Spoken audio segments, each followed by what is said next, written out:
Hello, friends. Welcome back to Saturday Evenings Posted Mostly. And I came in the middle of an ad break. All right, there we go. Hello, friends. Welcome back to Saturday Evenings Posted Mostly with me, your host, Trevor Stewart 1308. And we are currently waiting to see if the ASOC Prod Cat and the Peanut Gallery show up. But while we wait for them, we are going to do today's ad read. Today's pre-rolls brought to you by The Hidden Leaf, downtown Charlottesville, Virginia, on the Downtown Mall, 105 West Main Street, above the Brick, Suite 200. Great place to go with some great buds to get some great buds. A bud, and the only thing better than their bud is their customer service. Also, they have the lowest prices in town, according to my own personally highly biased research, by which I mean I was incredibly high when I did my personally biased research. Check out Frosty Fridays, where you can find our other two sponsors, Kush Gang. Oh, also check them out on Instagram, where you can also find our other two sponsors, Kush Gang Snacks, KG Snacks 434, purveyors of fine edibles and drinkables. Also, Firehouse, where there's smoke, there's Firehouse, at Firehouse on Instagram. We will be also today having breakfast with the Kush Gang. We will be having one of these waffles. I believe they are strawberry waffles, and a couple of bottles of drip, because why not?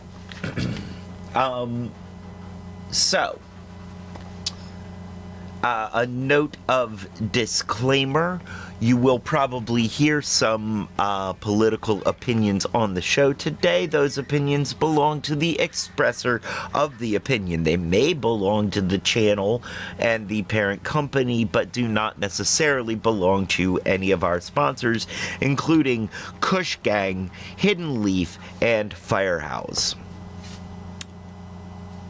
There we go. I do believe that is the ad read. Now, let's try this waffle,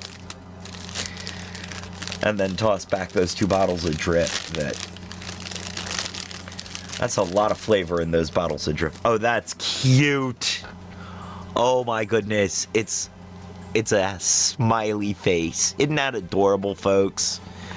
Isn't that just adorable?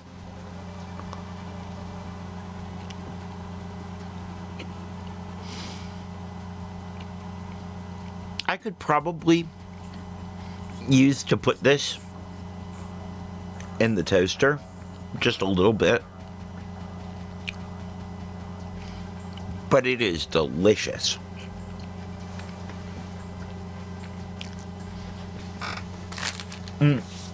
Now,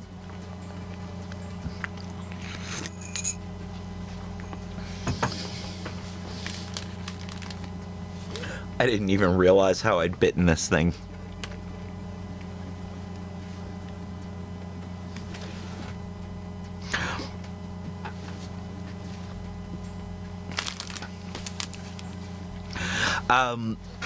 We should mention that Kush Gang is also providing the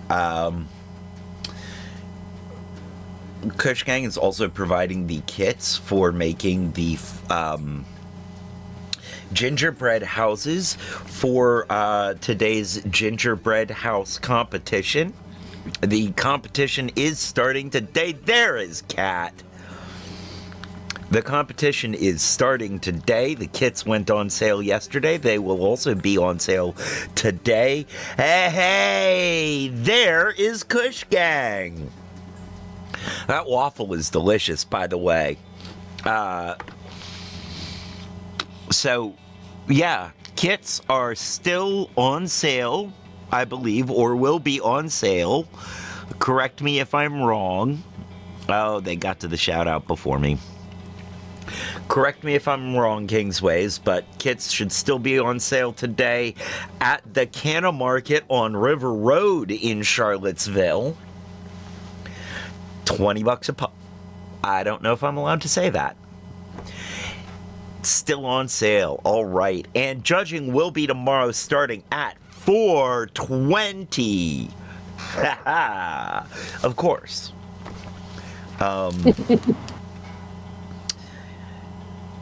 But yes, the kits are an insanely reasonable price.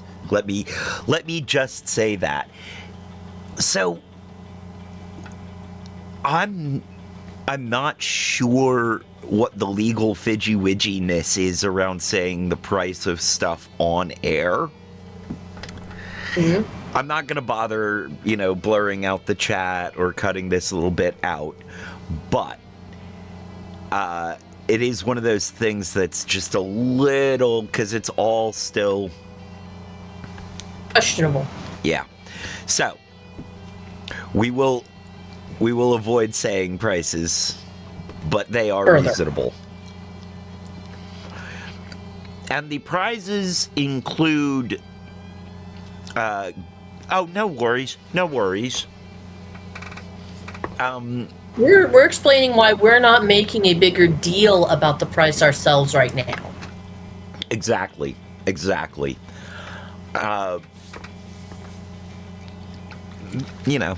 Although, at that price, technically, both of us should be running around with cowboy hats and doing the terrible, bad, sleazy car salesman bit. Spinning signs. I should be spinning a sign. Yeah. It's, prizes are to include, sweatshirt, hat, t-shirt, a couple of runners up, or second and third place, I guess, get tea from Dope Ash Teas. Yeah.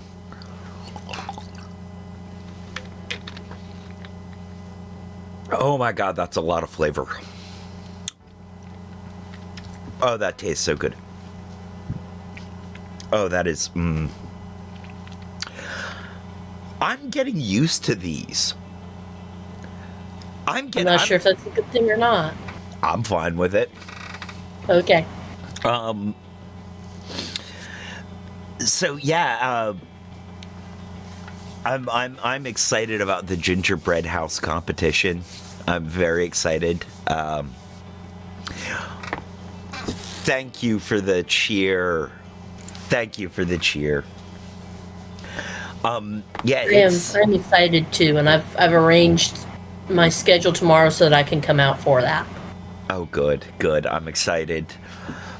I think it's gonna be a lot of fun for you to be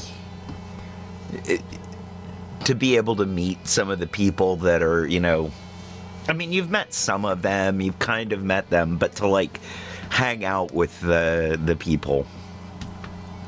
I'm looking forward to that. I imagine they would appreciate meeting the weird voice too. Yeah. There is that. They have no idea what you look like.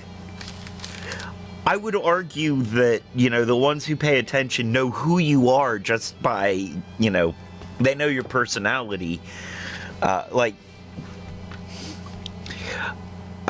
Kingsways knows your personality.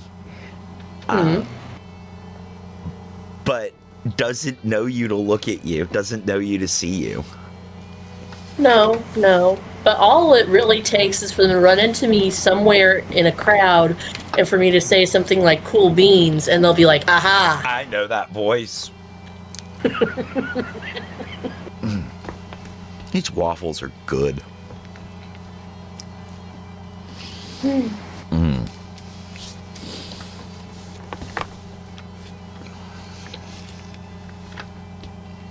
All right, so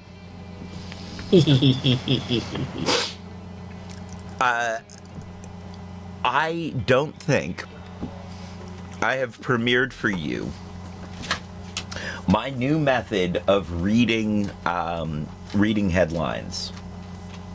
Okay. It's like meeting a radio host. Yeah, it is going to be like meeting a radio host. I premiered this new character on the overnight.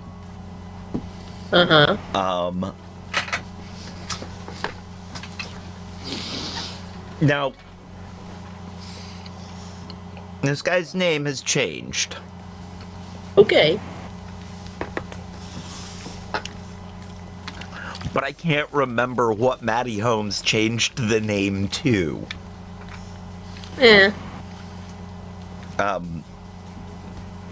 Matty Holmes is the one who holds all the lore on this new character. We need Maddie to get into the Discord and leave us the lore so that we can refer back to it and so I can remain stage accurate. So I can remember this guy's name. It was witty. It was good too. She had good lore for him.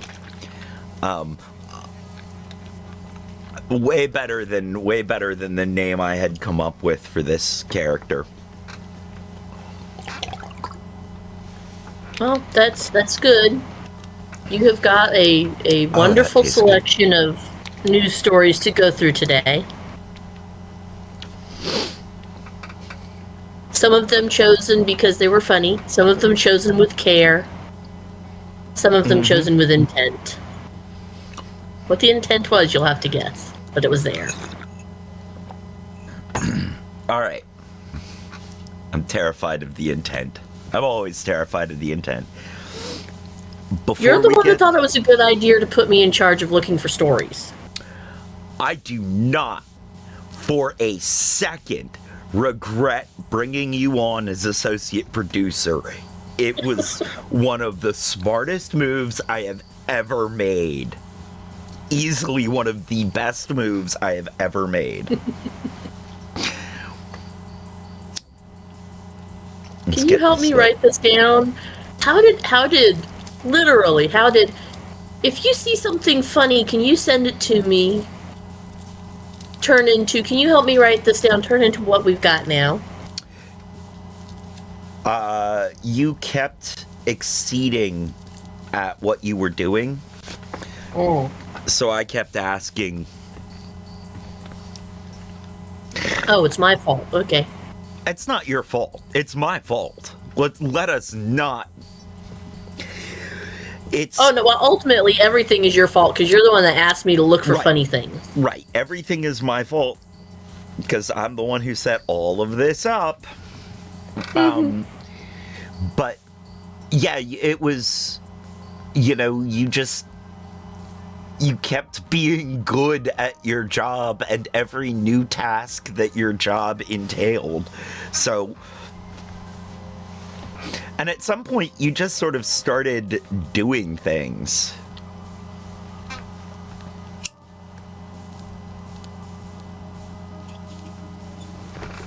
Fair. Very fair. And at that point, it was like, well, I better split the profits. If she's going to be putting this much work into it, this is no longer my thing alone. So, I'm still not joining your cabinet when you get elected. Never said anything about putting you on the cabinet. I'm not being one of your appointees either. No matter what kind of presidential notification document you write.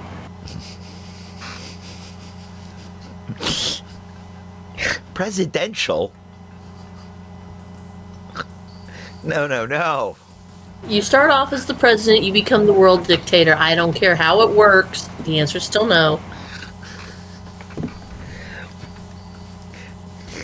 And again, it's not like I will officially put you in charge of anything. It's like, it'll happen the same way. You'll just continue to excel at whatever, task is at hand, to the point where you're just running things without realizing until you look at what you're doing and go, ah, crap. Like, that's the way this works. The dictator we need. Remember, a vote for Trevor Stewart 1308 in 2028 is a vote for the dictator you deserve.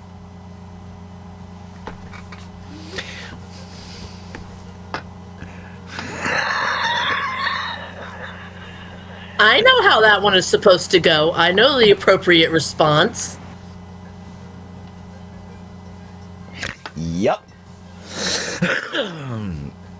I pledge to be the best darn potato penis this place has ever seen.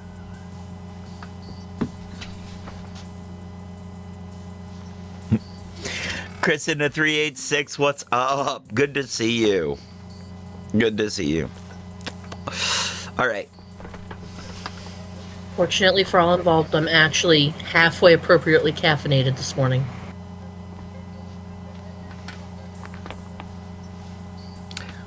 Well, here is our character, who will be going by Handsome Hank until Maddie Holmes says otherwise, until Maddie Holmes reminds us what his name really is. Okay. Thank you for lighting the joint before I came on. You know how much I hate holding things for you. Shut up and hold this. Thank you. Now, I'm not usually this mean to this guy off the top, but like last time he was kind of mean to me, so I'm just kind of getting it, you know, getting my revenge for a minute. But yeah, this is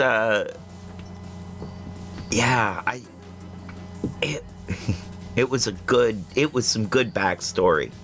Yeah, it really was. How dare you forget all my backstory? You know, you say that like I don't just forget stuff in general. Like he's special or something. Like, dude, I forget everybody's name. How do you think I'm not gonna just straight up forget your name too? Because I am your hand. And here we go, back to that. Yes. Do you remember your name? Yeah, that's what I thought. Don't give them that puppy dog eyes, hangdog look. I don't buy it. We've got headlines to get through anyway. Okay. Let's do this then. Quick, take a drag before you make us both choke to death while I'm trying to read.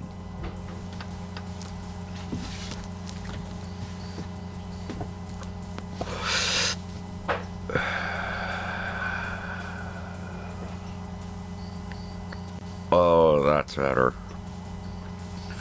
Scientists claim humans... Oh, wait, what? Would you switch screens over? Yeah.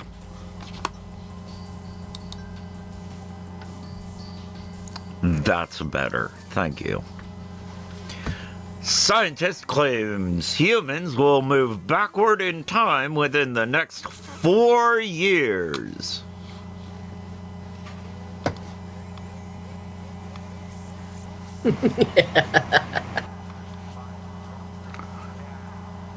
Why does that look like your high school people you knew? Dang it, I forgot what other words I wanted to use there. No, but seriously, that does look like the kids from high school.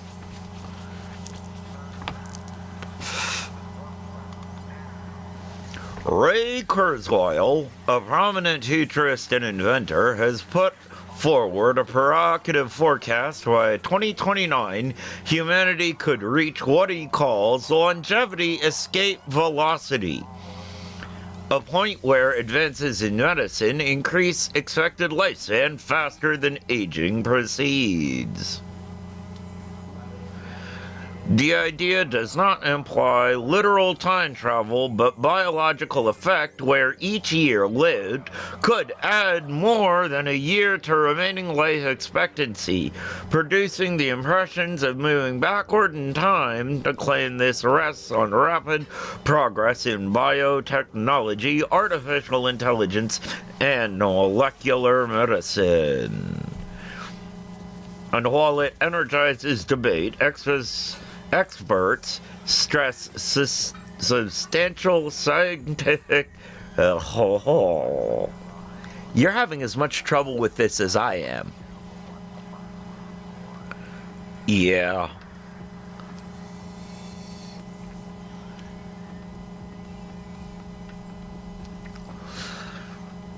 Experts stress substantial scientific, regulatory, and access challenges remain.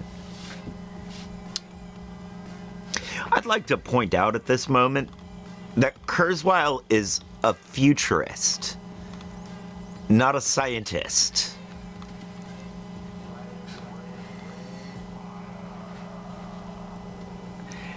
It bothers me a little when people refer to futurists as scientists.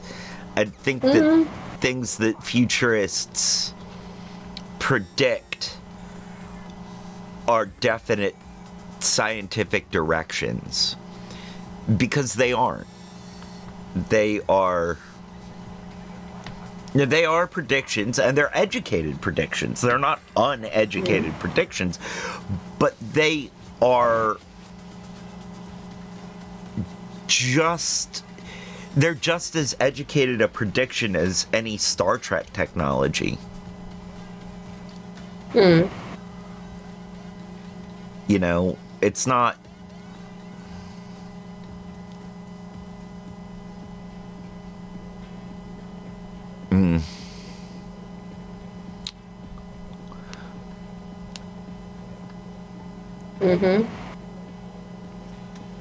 Yeah, I don't feel like I don't think it's fair to say that that scientists predict. Now, this scenario is possible, and it is something that is sort of coming to pass, but there are parts of degradation of human biology that medical science hasn't stopped, can't stop, and shouldn't stop. And that, I'm thinking most directly of the action of the shortening of telomeres at the ends of DNA. And that is how our aging is, that's the action through which our aging is processed. As those get shorter, you know, when those stop, when there are no more telomeres at the end of the DNA just unravels. There is a built-in lifespan that so far we can't stop. And we shouldn't, in my opinion. Just my opinion. But I think we are so far away from being able to stop death, the inevitability of death, that it doesn't matter how long we live exactly. From a sort of a larger standpoint. Now, what would be nice is if we started thinking like creatures with longer lifespans. You know, and I think it's going to take a little while of living long enough to see the consequences of the mistakes of your generation for people to pick up that mindset. Mm-hmm. I'll be honest, one of my favorite science fiction series is effectively a space opera. And they have figured out part of cracking that code, but they figured it out in stages. So the first wave of people that were able to unlock part of the code, they got to live longer and healthier, but only to say like 120. But the next wave, because they were born from people that had, and they had time to perfect, you know, they got to live longer, so more like 160 to 200. And the third wave, you know, they've got all the benefits and more, so, you know, they're living to be like 250, 300. The catch is, at least as far as their thing is, they're seeing things like, because you're getting this treatment, you know, you're being born from people that have had this treatment, and you're getting it at a younger age than they did. You know, growth and development is drastically slowed down. So, you know, you might mature as a child normally until you hit like 15, but then you're stuck in that awkward 15-year-old phase until you're like 35. I mean, that's not... That's essentially what's happening now, kind of. It's yes, but no, more 15, more on the... But yeah, we're stuck in our... A lot Not of... mentally, I mean more like physically. You're stuck being a 15-year-old effectively physically until you're more like 35. And then you start growing out of that. However, that doesn't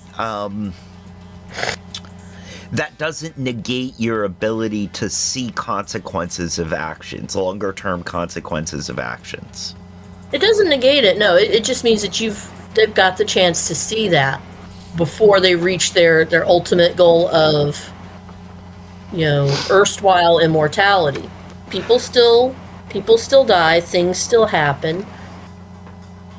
You know, despite their medical adventures, you know, not everybody can have things regrown. They have to have implants for things that can't be regrown or fixed that way. And in certain ways, it makes you less able to regrow things. Okay.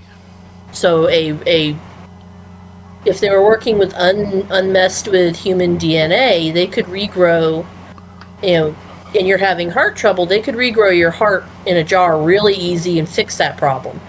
But as time goes on, they're discovering more and more of people that have had this treatment are resistant to that thing. So they can't have an organic transplant. They have to have a mechanical transplant. Okay. So things are really sophisticated, but they're discovering as they go on, things are not what they were speculated to have been at the outset. There are consequences. Yes. And I'm sure there always will be. But again, it's not it's not even the consequences of the... For me, it's... one of my big complaints with the human race has been that they are not long-lived. Not because life is too short, so it's precious, but on a larger time scale, they don't have any frame of reference to not be avaristic. There's no, it takes seeing things on closer to a geological time scale to be able to, I think, to be able to accept a bit of unity in a global population and to behave in a way that is not extractive of your environment. I think humans would be a lot less extractive of their environment in their practices and of each other in their practices if they had the ability to see the consequences of those behaviors. See them firsthand. Yes. Because through history, we can see what the consequences are. But because we did not live it ourselves, it's really hard to... And also because we don't always give a necessarily an honest picture of history. No, very rarely. But so a lot of stuff is sort of like, oh, it's that way because it's supposed to be that way, or it's that way because of tradition, or it's that way because there are a lot of logical fallacies written into our histories to justify the behaviors of people. So it is not, I don't find that's part of why I don't find histories to be a valid repository for that sort of thinking. Basically, it's like looking at your grandmother and trying to figure out why she's saving all of the stuff she's saving, not realizing she lived through the 1920s and 30s herself and learned, if I don't do this kind of thing and take care, I won't have it later. My grandma used to save milk bottle rings. Yep. Milk bottle rings, bacon grease, pop tabs. Bacon grease makes sense to me because I use bacon grease in my cooking. Yes. And I understand the rest of it because I understand it too. I have the impulse. Yeah. I'm good at not. Use it up. But use it up, wear it out, make it do or do without. Yep. But, again, we have a very consumeristic, extractive society because people aren't thinking in generational terms. They aren't thinking in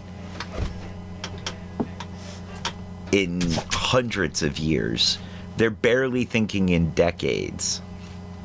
Oh, well, as far as consumerism goes, they have left thinking in decades. They are thinking in pairs of years now. Because it used to be you could get something like a refrigerator or a blender, and the goal was that this thing was going to be sturdy enough that you gave it to your kids later when they moved out. Right. Or whatever. Or it was still there when they inherited the place. And it was still perfectly fine and functional and did not need to be replaced. Right. TVs that lasted forever and ever and ever and ever.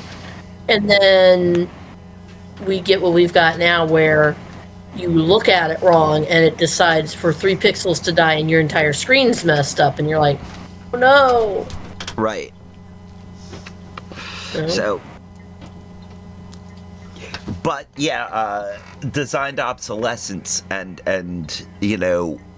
that is how consumerism continues to work. If our light bulbs lasted forever, then we would end up only selling a certain number of light bulbs. Your market for light bulbs would die at some point because your light bulbs didn't.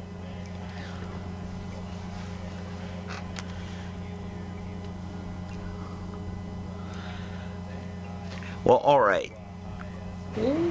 We've covered that. I feel like. Yeah. I don't know. Kurzweil, whenever I hear that name attached to something, I'm like, I have to think about it for a second.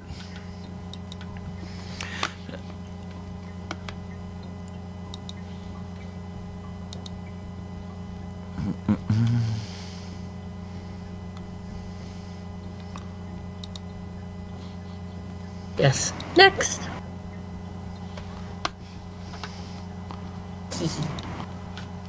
All right.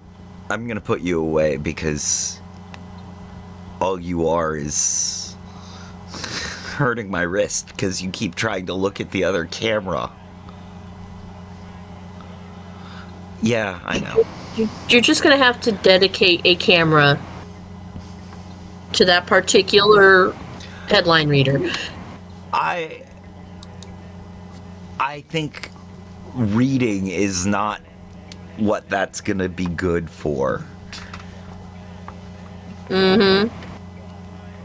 When I do ventriloquism, I have to choose my words because certain words are very hard to say without moving your jaw or lips. Yes. Oh, yes. So I'm aware. Reading that, I realized I was moving my face a lot. So, we're just gonna go back to me reading the headlines until I get a little bit better. We may bring them Whoever back he is. to, for fun here and there. But so, In-N-Out Burger removes number 67 from system in response to 6-7 trend. Damn it, In-N-Out Burger. Yeah. 6-7's been 86. That was good. In-N-Out Burger removed the number 67 from its ticket system after the viral 6-7 meme reportedly caused mobs of teenagers to flood restaurants. People magazine confirmed with Los Angeles employee on Tuesday that the burger chain officially removed the number from its system last month. The report came after several videos across social media featured young people erupting in chaotic cheering at In-N-Out locations when the number was announced. That is awesome. We have taken 67 out of our system, so whenever we're taking orders, it goes 66 to 68 because people like you. One employee told a young man in a video, "Oh, that's a dick move." Yes, it is. The employee noted that to people that the number 69 was also removed from the system for a similar reason. All right. Good. Good. Oh,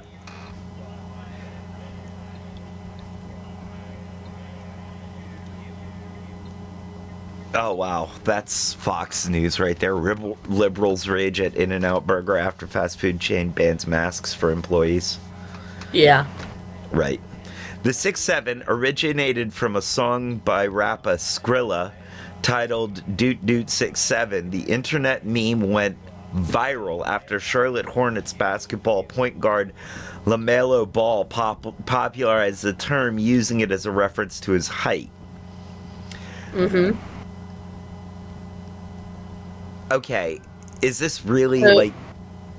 It went from being a police code that was used by a rapper,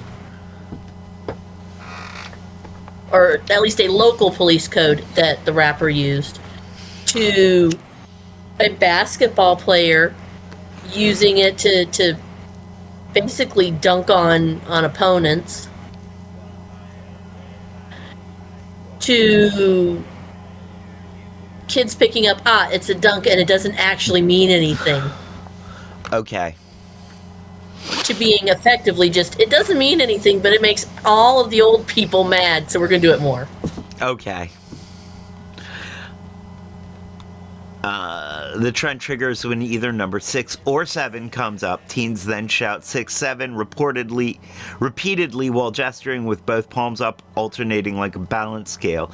In October, Dictionary.com listed 6, 7 as the 2025 word of the year, saying the term shows how seamlessly today's slang blends together, or blends digital humor, sports culture, and generational creativity. Mm-hmm.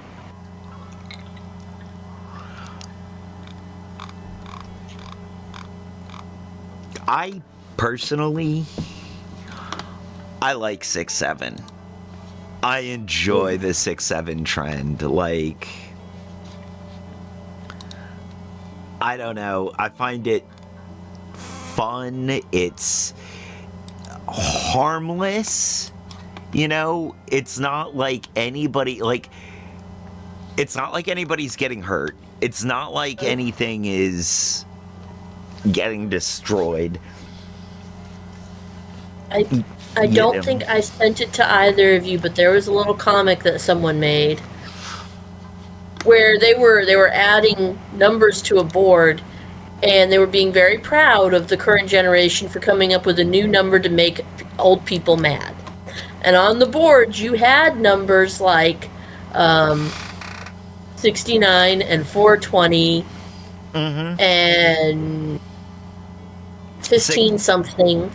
There was a list of numbers on there that have. Was 666 on there? Yes. 13? No, 13 wasn't on there. 13 and a half?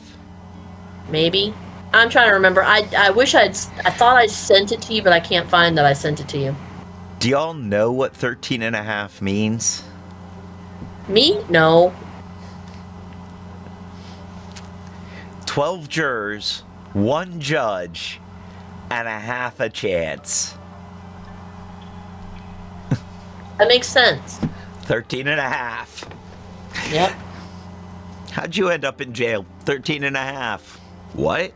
12 jurors, 1 judge, and a half a chance. Mm-hmm.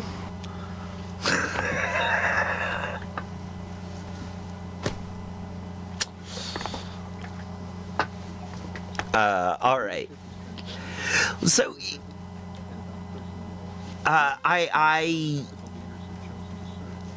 yeah, just, I mean,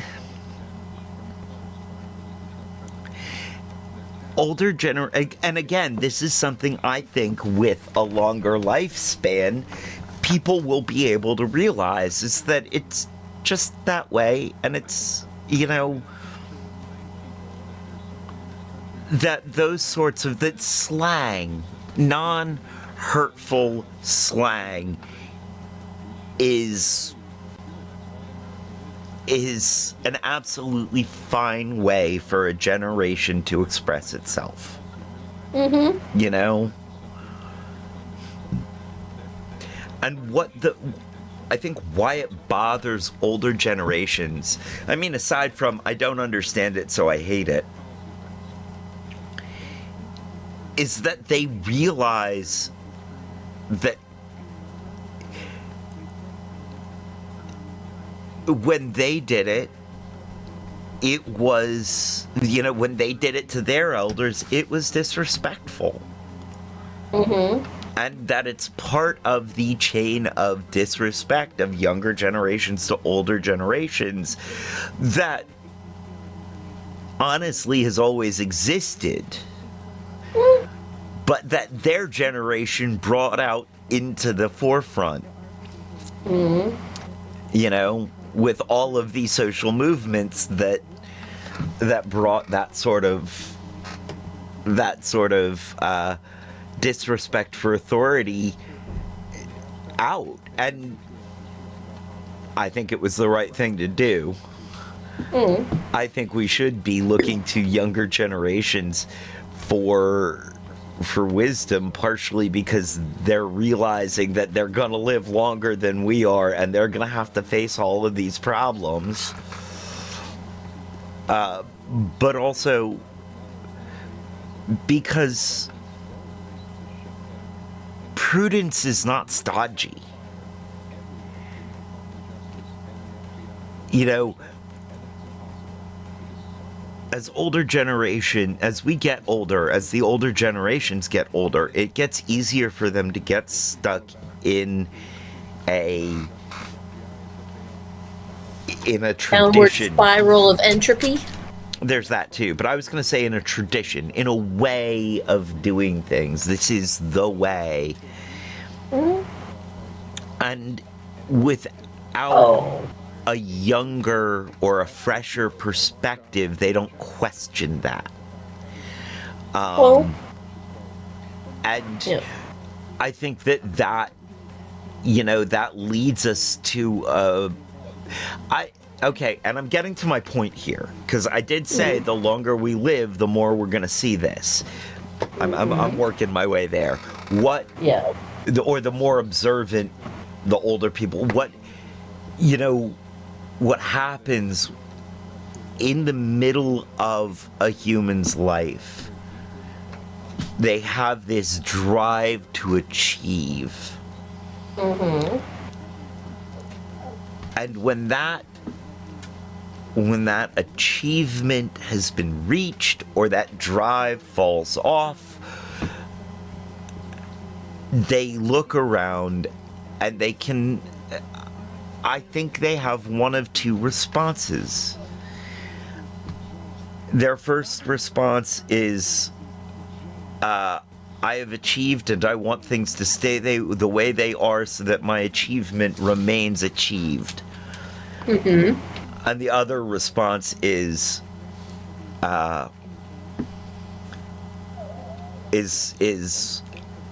look what I've achieved, but at what cost? Mm-hmm. No, there's no let's do it again. This is past the let's do it again point. Okay. Once they get past the let's do it again point, it's either, keep it the way it is so what I did stays, or look what I've done, but at what cost? Yeah. And I think once you get past that, when you have a while to reflect on both of those things, you can be like, what would a new perspective bring to what I have achieved? Mm-hmm. Why is it so important that what I have achieved stay achieved? Why can it not change? There is, I believe, at a point which we regain a bit of plasticity to our personality. Mm-hmm.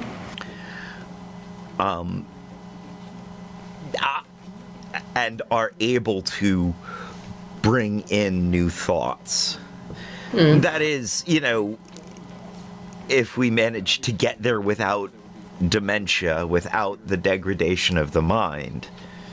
The degradation of the mind, at that point, it doesn't matter how long your body lasts. Once your mind degrades.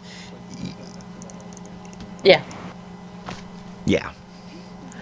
And I think that's a part of a problem that we're facing with the generations who are getting older now, is there's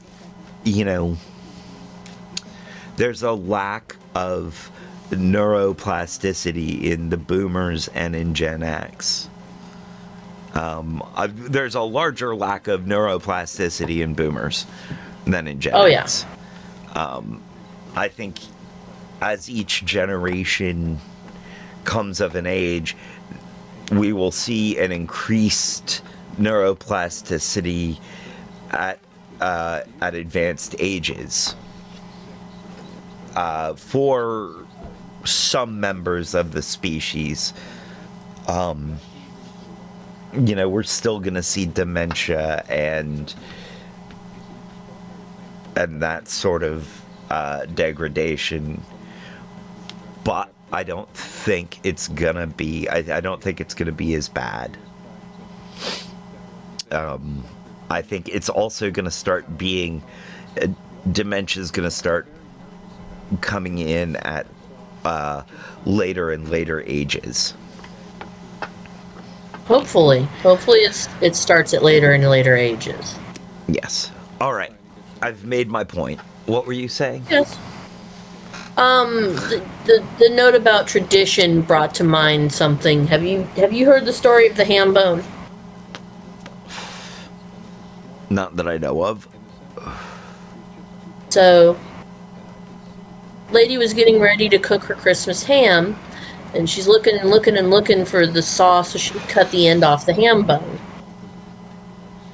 And she'd done this for years, and one of her kids walked up and watched her. 20-something kid, home for Christmas, looked at her and said, "Why do you do that?" "Because Mom always did it, so it's the way it needs to be done." "Why'd your mom do it?" "Because Grandma did it. That's the way it was done." So, kids like, this is a stupid answer. It is a I stupid want to know answer. Why. I want to know why. There's a very good reason why. So, went and quizzed, finally got a hold of great grandma. Great grandma's like, "Well, when I was just married, all I had was a little tiny roasting pan, and the ham didn't fit in it properly, so I had to cut the bone off to make it fit in the pan." And she said this on the phone, over speakerphone, where her daughter and granddaughter could hear this, and they're like, "We have been struggling to cut a bone off of a ham our whole lives because you had too small of a roasting pan." Yep. No. And the great granddaughter, who or grandson, I forget now, but the great grandchild that had started the whole thing was saying, "So, okay, can we not do this anymore? Because this is definitely a stupid thing." They're like, yes it is. Please write it down so we remember it for next year. So there is actually a really good reason to cut the ends off of bones like that. Usually so the marrow can come out and drain and add to the cooking of the meat. Right. But that was not the reasoning in this case. No. No, but that's how traditions get started and kept. That is one of those ways. That is one of the ways that tradition gets started and kept. It's just because at one point this was what there was needed to work with. Right. This is what was needed. This is how we made do. It's not that I don't like traditions. No. I think that there is value in traditions, even in traditions that don't have a purpose. Or don't have... Their purpose isn't directly from what they're... from what they're doing. Traditions...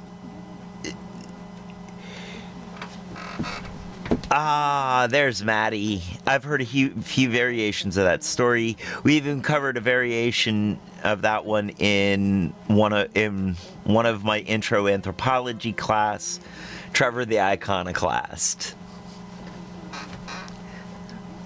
It's one that definitely has variations. Yeah. It definitely gets the point across that just because it's tradition does not mean you have to do it. Just because it's tradition does not mean you should not examine where that tradition came from and why. Right. You can still keep cutting the end off the ham bone, but if it's not actually doing anything for you, that's not something you need to keep doing. Right. Traditions... growing up, there was a tradition of the solstice elf, right? Mm-hmm. Mm-hmm.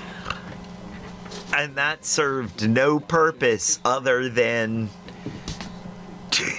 to expend a lot of energy from the kids so they can get through that process without us causing a huge disaster. Just because your daughter doesn't want to marry a Jewish man doesn't mean you have to cut her completely out of your life. Yep. Yeah.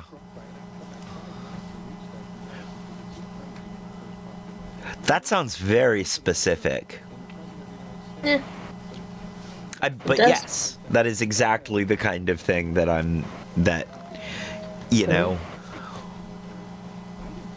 Pink and high heels are traditionally boy things. Right. Or, Yes. fruitcake. Because it's the plot to Fiddler on the Roof. Okay. That does explain why that sounds oddly specific.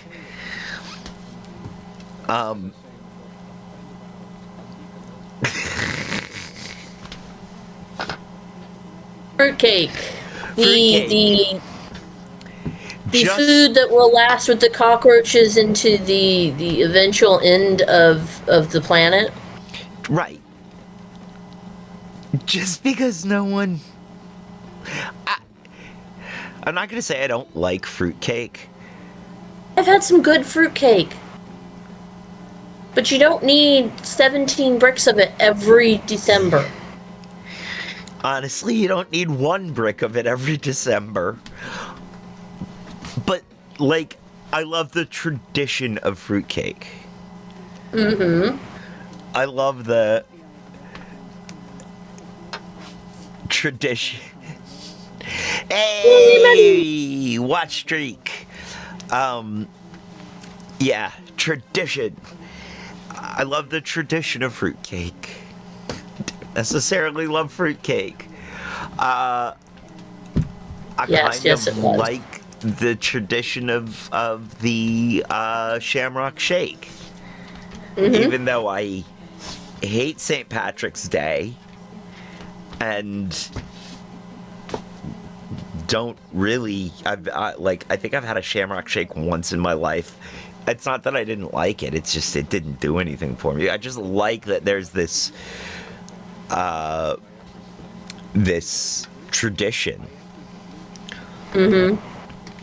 Fruitcake was the OG Christmas ugly sweater. Yeah, it was. Yeah, I hate St. Patrick's Day. There were not ever actually snakes on Ireland. The snakes were pagans. It's a euphemism for how they slaughtered my people. I am too woke to enjoy any holiday. Yeah, St. Patrick is not pagans. They didn't just drive us off the island. They, yeah, it's a very anti-pagan holiday. Like April Fool's Day. We were the fools they were making fun of. The pagans. Mm-hmm.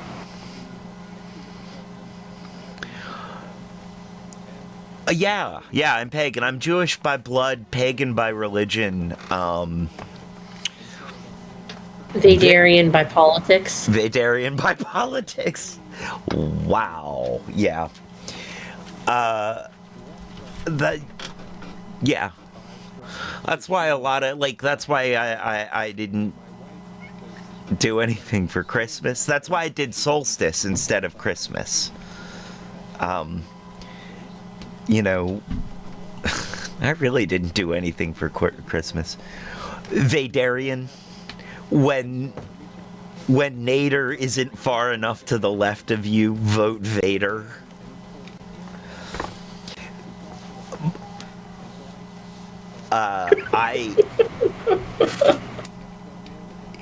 I feel like the Empire was, yes, Ralph Nader. I felt like the Empire was actually very leftist. Merry Ralph Nader Day? Is it really Ralph Nader Day? I don't know. I don't know what a Ralph Nader Day is. I'll have to look that up. Nader Day I. What? That didn't work. I feel like the Empire is I mean, they did want generalized, they wanted universal public schooling, universal health care. I mean, they were neoliberal. Knock it off. They were neoliberal in a lot of ways, but they were also very leftist. There was an egalitarianism to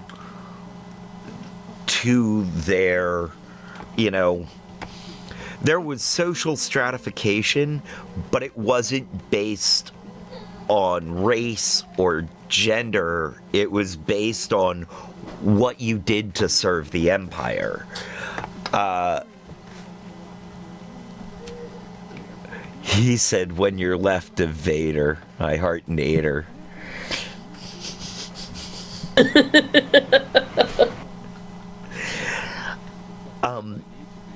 And you know, and there were some very progressive politics at play in the empire. Anti-slavery, pro-wage slavery, but anti-slavery. Anakin Vader was very anti-slavery. And he really did want a peaceful galaxy. He wanted a peaceful, well-running galaxy with a centralized power structure. And that's really where they were, you know, on the left of things, is they wanted this very centralized power structure. And on the other side of it, the Senate, the original Galactic Senate, the government surrounding that, was a very decentralized power structure and was very states' rights. I mean, planetary rights. And anytime you can say something is states' rights, you have to examine that. You really have to examine it to be okay with it. Hey, we're against slavery, but we're totally cool with an autocratic bureaucracy that treated everyone like crap in a hyper-censored, and okay with torture and murder and blowing up the entire planets to control everyone in place. Yes.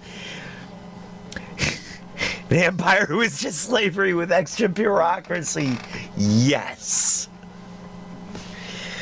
Yes, it was. It was... And I do, you know, I do realize the ridiculousness of what I say here. I don't actually believe... It's hard for me to say this, especially because I'm running for dictator, but I don't actually believe that there is any such thing as a beneficent dictator. I don't think that there is anything like a good autocratic system, I don't think that there's anything, you know, you can have really, really good rulers, good kings, good dictators, a singular good one in a run, but you're not going to end up with enough of them over and over again to maintain anything. And one can turn bad real quick. Mm-hmm. One that's been good can have a thing happen and they turn bad real quick, or nothing happen and they turn bad real quick. Darth Vader, the Death Star would have seen holes. Oh God, yeah. Yep. They would have actually learned to close the door. Yeah. They wouldn't have. Okay, and I just want to bring up 2 meter by 2 meter, right? Mm-hmm. That's actually kind of big. Do you know what 2 meters is? I interpret that as being like 6 by 6. I'm a little under 2 meters tall. Yeah. Which means you could fit in there. Womp rats are freaking huge.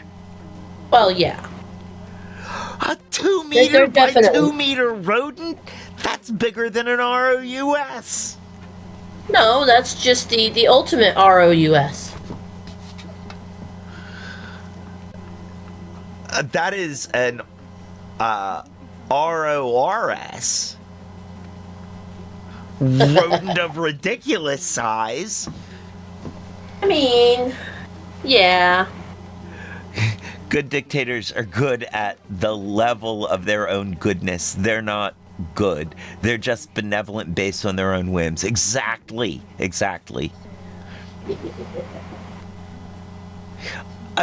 They don't have to be big. He could have been. That's true. Although what he actually says, okay, see, and this is something that I've thought about, because I've thought about that before. He says, that's no bigger than a womp rat. And I used to bomb them back home from my T11. T11 or T16? T11. Whatever. That's no bigger. So I suppose a womp rat could be smaller, but what it felt like the statement was implying was that a womp rat is 2 meters by 2 meters. Now, I always believed that a womp rat was actually smaller than an ROUS. Right. And I never really thought about what 2 meters was at the time. I always thought that it was that Luke was really good at bombing things, and part of that is because he had the Force. But part of that is because he could just bomb anything. That's why Uncle Owen didn't want to let him take the entrance exam. He was afraid he'd bomb it. Cute. Very cute. Thank you. All right. Give me Next story. second. Give me 1 second. The dog is at the gate whining. I gotta let him out.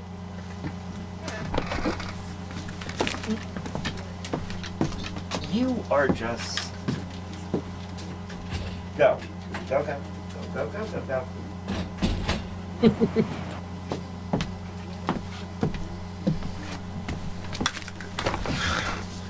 He's needy. He is just so needy. But he's a sweetie. He is a sweetie. He's a needy sweetie. Most good dogs are. Yep. California police find Christmas free weed display that was anything but jolly. Again, this is from Fox, so their take may not agree. Their take doesn't, but the police sentiments across all of the articles. They're like, no. And I get why. Do not do this. Oh, I understand why no, too, but... I mean, I guess it's like handing out... It's like putting free booze out. Like... Yeah. The holidays can be stressful, we get it, but leaving a box of free marijuana on the sidewalk is not how you spread cheer to the neighborhood, Auburn police said. I disagree. That is a great way to spread cheer to the neighborhood.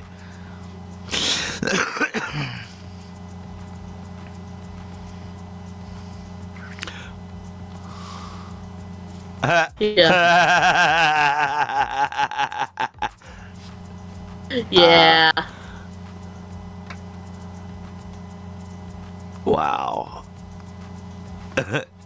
It may be the season of giving, but Even Santa might draw the line at this. Police in California said they found a Christmas display near a high school giving away jars of marijuana. Okay, near a high school is a little... Yeah. The display, which was set up next to an existing sign advertising the local high school's Christmas tree sale. I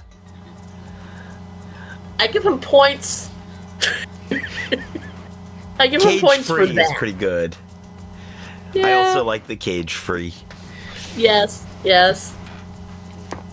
I mean, look, they're in California. It should be cage-free, free range.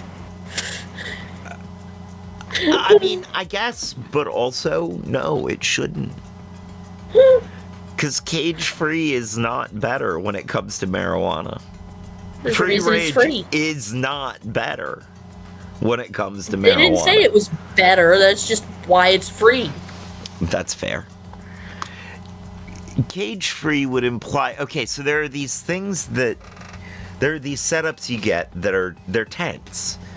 That, you know, that you can put the lighting in and you can have a CO2 system and all these things. And they're set up to grow in. Without taking over the entire basement room, yes. Well, not only that, but the light is much closer, so you get a lot more of it. It's... they have webbing in there so that the branches branch out like they're supposed to. Like, you're supposed to web and tie down branches so that, like, as it goes up, so that the buds have more room to grow bigger. And so there's all of these things that the tents or cages just kind of automatically do for you that you don't have to then do. So, like I said, it's cage-free, free range. That's why it was free. Right.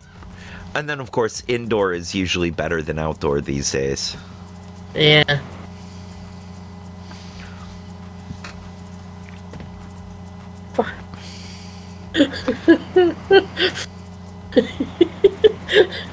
Disposed of responsibly. Farm raised versus wild caught. Yeah. If you've ever had wild caught weed, you know, no. Nah, that's okay. I'm good. I just had my mother bring every single weird tomato or nightshade plant that vaguely had the right arrangement and shape of leaves to the police department to ask if that was a pot plant yet. And to eventually end with them just giving her a poster of how to identify the plants. I mean, geez, how many neighbors lost their tomato plants? No, these are just things that randomly sprouted in our yard. Oh, okay. It's not like she would go into somebody else's yard and go, oh, that looks like a... No, lady, that's not a weed plant. Oh, my God. And now, having raised both of them, I don't see how somebody could make that mistake. I don't see how somebody could make the mistake of nightshade or... Because we got plenty of nightshade around here. I don't see how somebody could make the mistake of nightshade or tomatoes for weed. And there's like, a weird spider lily type plant. I can't remember what it is other than it's got spider in the name, that it looks like... It's got the same kind of leaves. When you touch the leaves, they are actually sticky. And it's definitely got a different kind of odor to it. Okay. But it produces little teeny tiny purple flowers all over. Huh. That sounds really cool. It is. But yeah. And like, I don't doubt that she brought some of that to them too. Okay. I could see, because a male pot plant, it does look like a female, looks very similar to a female, but also has things that look like they could be other plants. Mm-hmm. But still not a tomato or not nightshade. Like, only in the very beginnings of its life cycle does it look like that. So yeah. But then again, your mom wouldn't know what a pot plant actually looked like. No, and that's amazingly, that is despite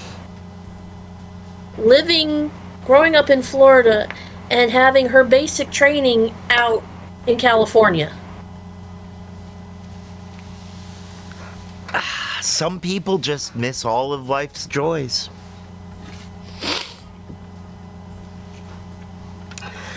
Well, I mean, I guess there you go, friends. Sometimes you just gotta stop and smoke the flowers.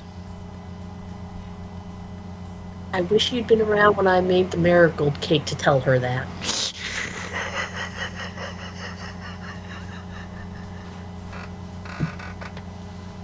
Hey, it was a good-looking pumpkin cake. I believe it. Did it taste good? Yeah. There you go. I mean, she picked all the marigolds off of her piece of the cake because she did not want flowers in her frosting, but... Okay, hey. As long as it's edible, it's edible. I mean, yeah. Like, you should not... Some of my favorite things are flowers. Some of my favorite edible things are flowers. One of my favorites is violets. Oh, those are so good, especially if you can candy them properly. Oh, yeah. I am a fan of candied violets.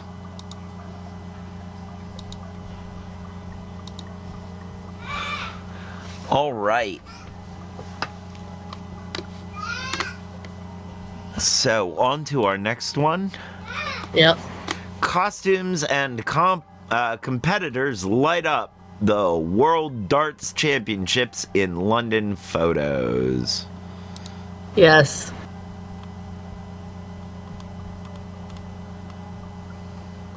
London, Associated Press. Darts fans and competitors get dressed in costumes for the World Darts Championships at Alexandra Place in London. One competitor lost his cool after a tough toss in a first-round match. Mostly, this is for the pictures. Woo. So, have you ever watched the flight path of a dart? Like, actually it wobbles weird. It wobbles weird. It starts in this trajectory, goes up, and then comes in. Mm-hmm. I don't know if it's just how I throw that gets them to come in really, like, hard down. But it is, they are funny things to watch. Mm-hmm.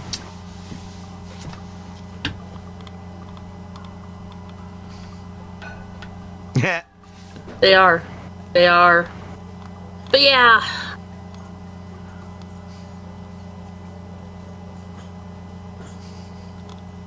That was kind of the picture that had me like, okay, this is going in the queue. Are those traffic cones or candy corns? Traffic cones. Those are traffic cones.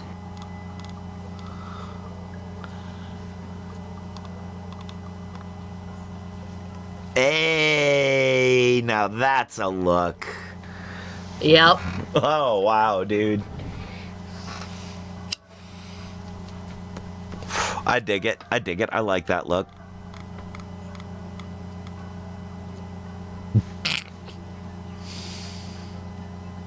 Think they're into darts? What's the last guy's shirt say?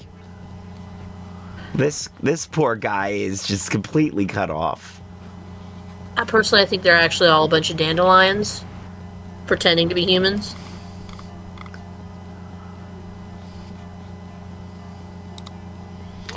Oh, this is dude losing. Yeah.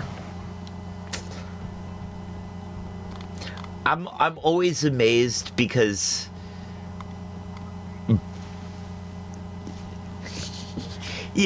Americans, that is not losing your cool. That's just having a moment when you lose. Like, that's normal. Brits are like, no, you're not even supposed to be upset when you lose. Like, you're stiff upper lip and all that. Yeah. Clowning propaganda. I call clowning propaganda. Mm-hmm.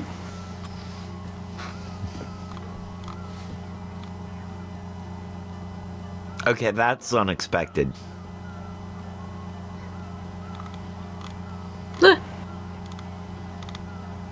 Hey, that's pretty cool.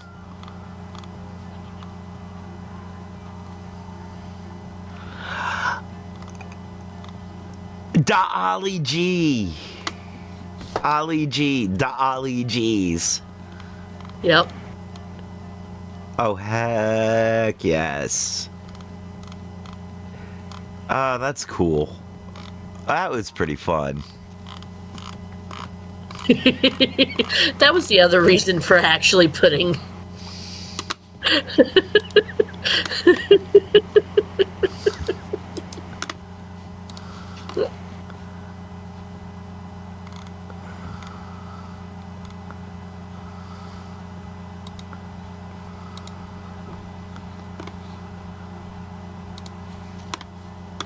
Return of Ark on the Lamb.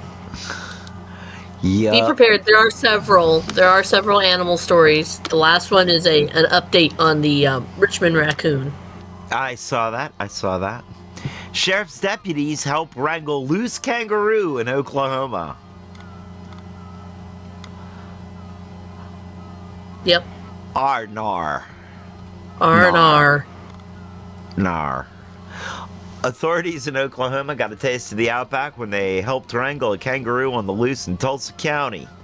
The Tulsa County Sheriff's Office said on social media that the kangaroo, which deputies later learned was named Martha, was spotted hopping loose on the road near the intersection of 171st Street and South and Lewis. Kangaroo, Oklahoma. Kangaroo, Oklahoma.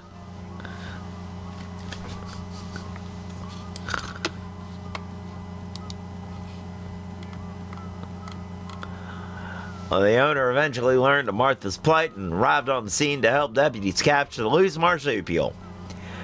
Now, we should not be judging the marsupial's intimate ethics. There is no need to call the thing loose. Kangaroo hopping down the road to Tulsa time.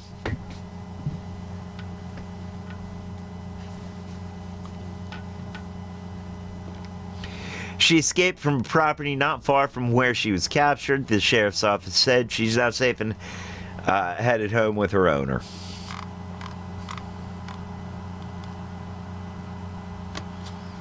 Hey, Merv, your kangaroo's loose again.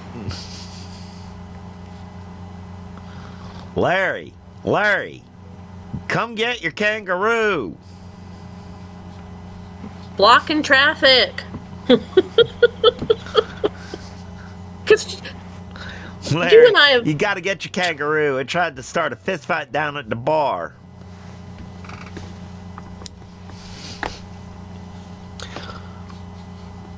It'd be hilarious if the kangaroo escaped out of its pen and ended up in a pen with a flock of emus. No, that would not be hilarious. That would be terrifying. It's Oklahoma. It's hilarious. Arnar. We don't talk about the war. War. I'm not talking about it. I'm just noting that it's Oklahoma and therefore would be hilarious. Yeah. All right, so next one. Look at that picture. Next, escaped animal. Oh, that's going to be fun. California Zoo escaped hornbill found at country club. That is a look of, why are you taking me?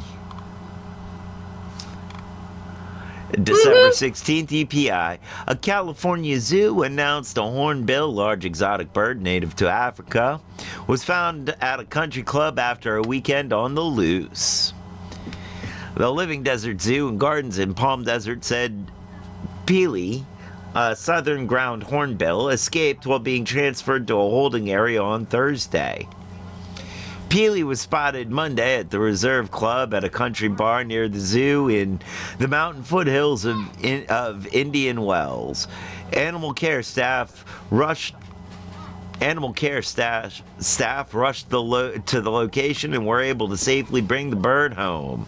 I am happy to report that the bird appears healthy and uninjured following its brief adventure.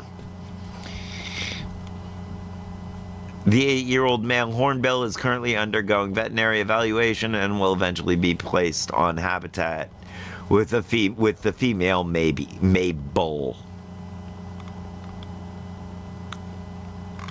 No wonder he went to a country club. They said Mabel, and so he's going to go look for Mabel.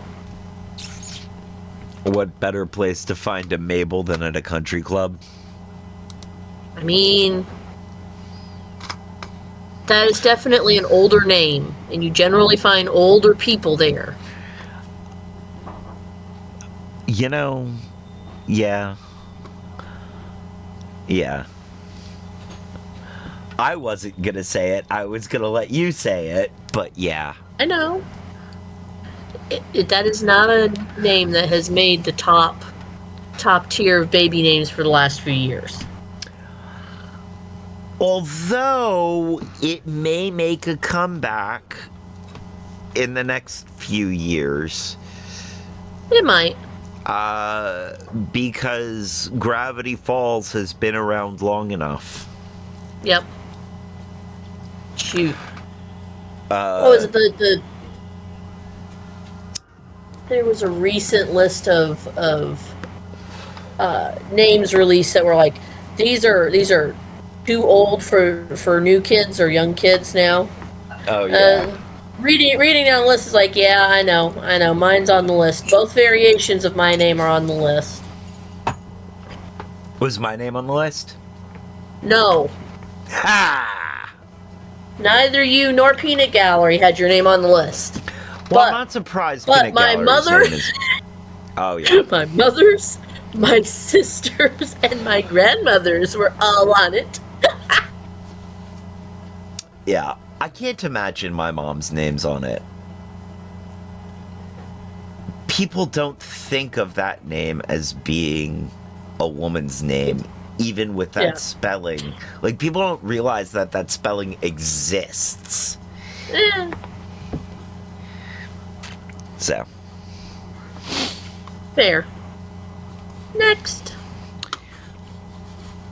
Yes, next. All Can't right. remember what's next.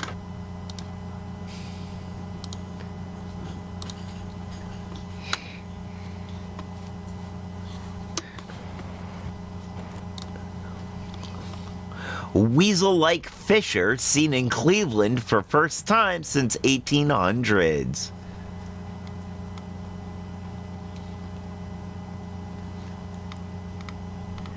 Cleveland Metro Parks trail cam spots predator not seen in Cuyahoga County for over a century. Aw.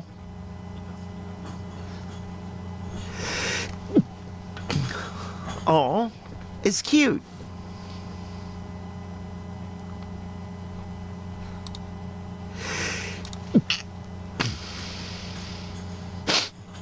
Aw. Is Weasel.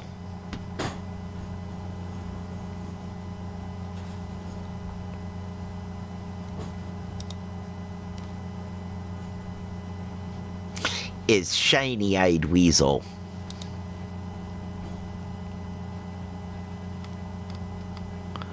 Cleveland Metro Parks announced a fisher, an animal related to weasels and ferrets, has been caught on camera in a city wildlife area for the first time in over a century. Cleveland Metro Parks, a system of nature preserves across Cleveland area, posted wildlife camera footage to social media showing the fisher recorded on Metro Parks land in Cuyahoga County earlier this year.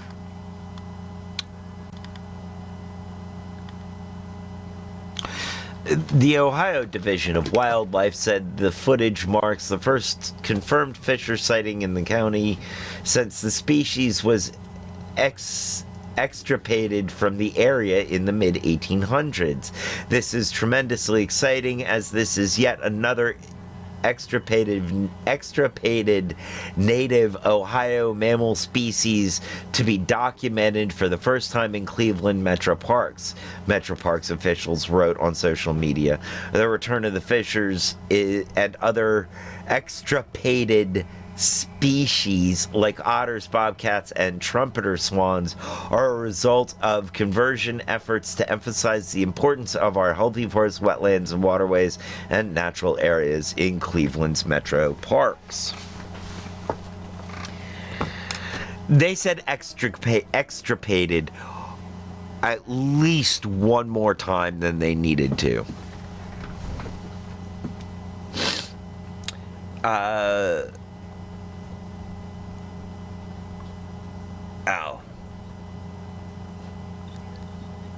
Deborah.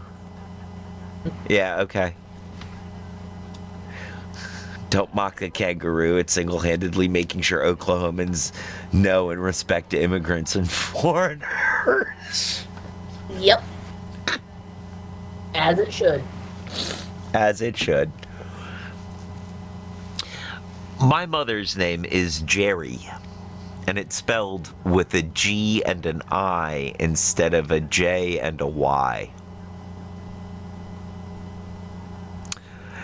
It's not on any list of women's names, I don't believe.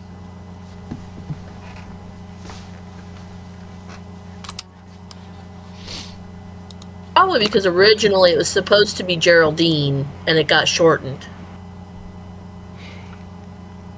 I never asked. No, I don't mean when she probably has Jerry on her birth certificate, but... Oh, yeah, no. But that is the kind of thing that she might know. Like, her parents might have told her. Hmm.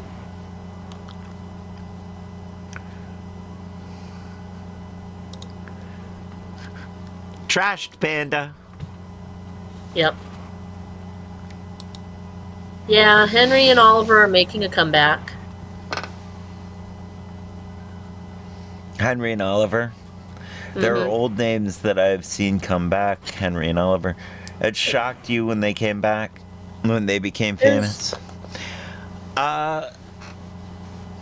It goes in cycles. I will be surprised when Bernard comes back. Bernard. Yeah.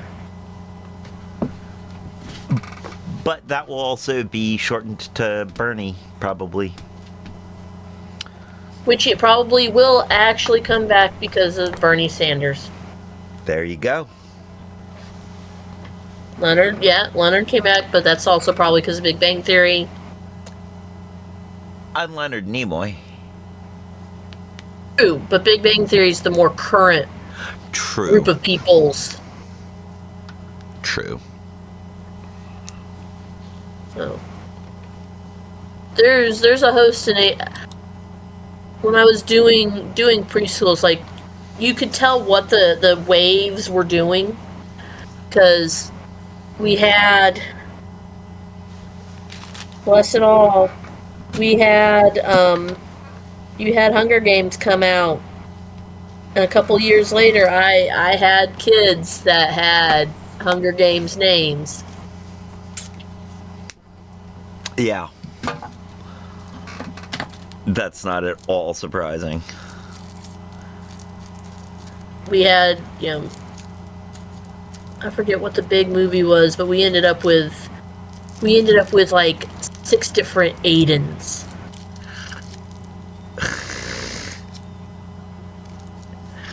Yeah. All of them spelled differently somehow. Again, doesn't surprise me. I was like,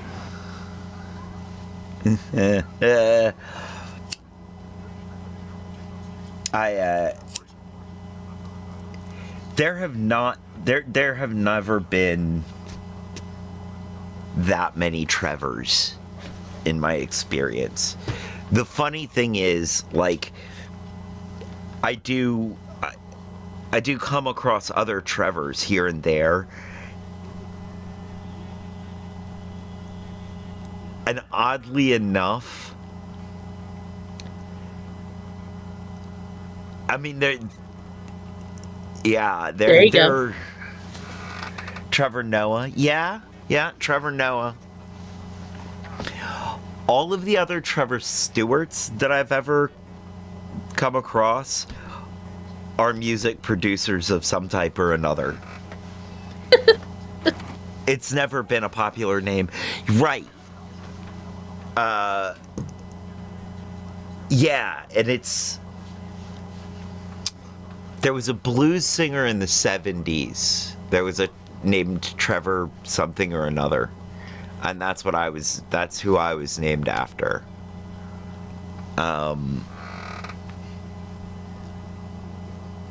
Trevor feels like a name for an ad man during the Great Depression. Oh. Trevor always had this British feeling to me. It always felt like one of the kids in Bedknobs and Broomsticks, or a side character in The Lion, Witch, and the Wardrobe. It's very East Coast. Yeah. Or, yeah, very New England, you know.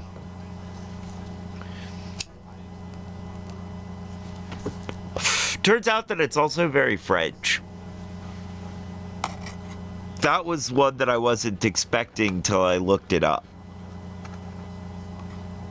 There's a lot of French influence in it. There's a lot of Old English and a lot of French influence in the name. Mm-hmm.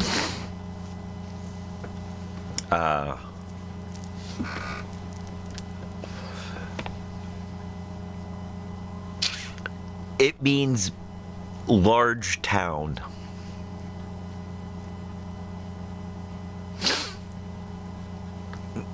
Or city.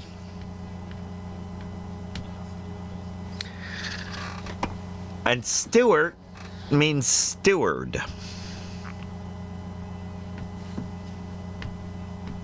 So city steward? City watch? Nah, city manager. City manager? Oh. Dang it. Yeah. I like city dictator better. I imagine you would.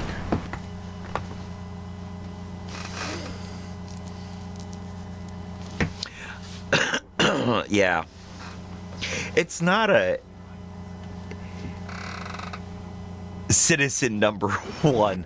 I am first citizen.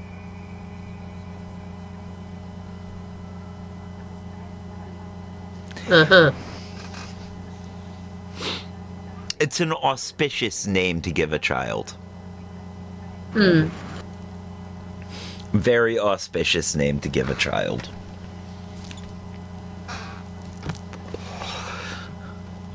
And one I think my parents,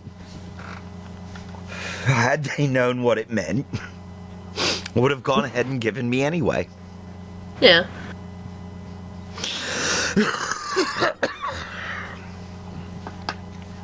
And remember, a vote for Trevor Stewart 1308 in 2028 is a vote for the first citizen who will do the best job.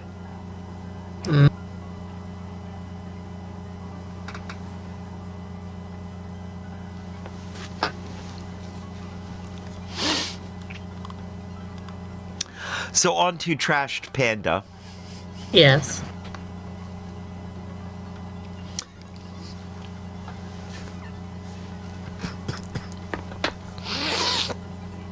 Drunk raccoon behind liquor store rampage, suspected of other break-ins. Uh-oh. He's going on a crime spree. The comatose critter slept off his wild night at the local animal shelter, but was later set free.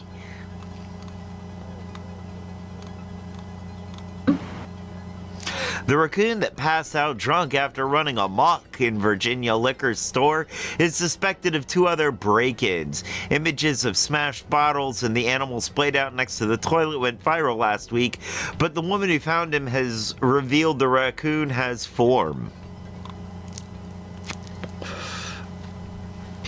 This is not the first time he's been in one of the buildings. This is the 3rd break-in he's had, said Animal Protection Officer Samantha Martin. He was in the karate studio. We think he got into the DMV and ate some of their snacks one time. Miss Martin said the smart little critter has been removed both times from those businesses, which are in the same complex as the ABC liquor store in Ashland.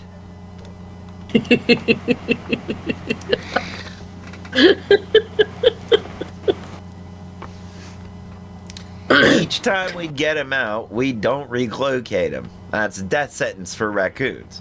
But somehow he knows how to get back in this building, she told local podcaster here in Hanover. The comatose raccoon was scooped off the floor and put in a crate to let him relax for a few hours at the animal shelter, but was later set free.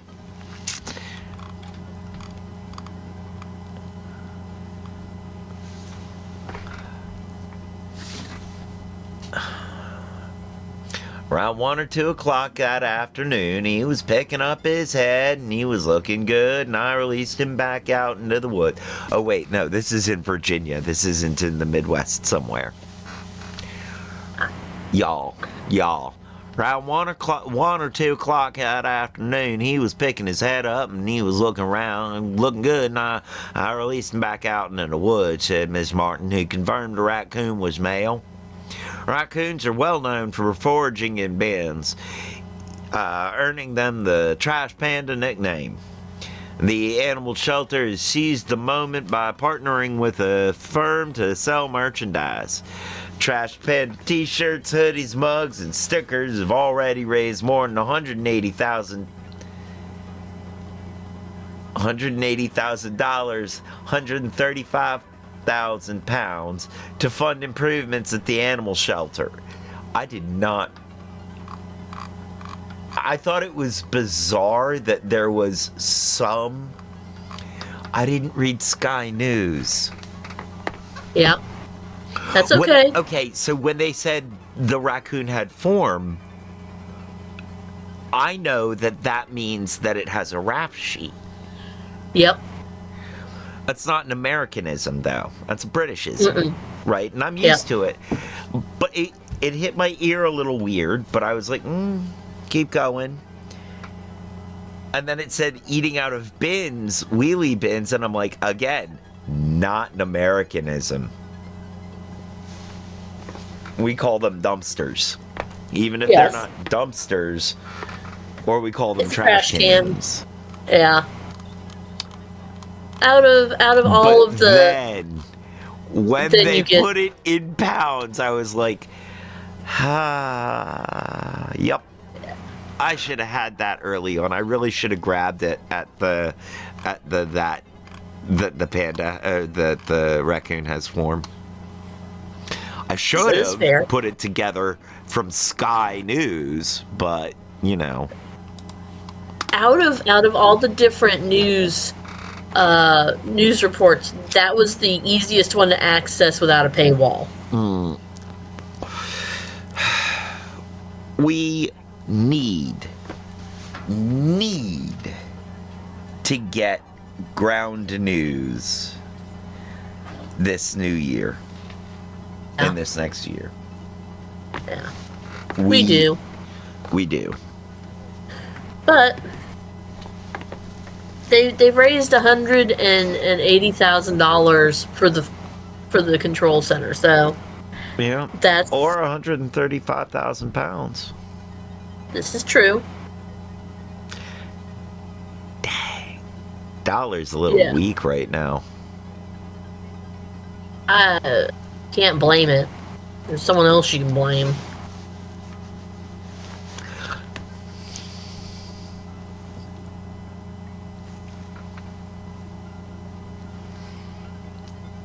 Yeah, he makes my dollar weak every time. See?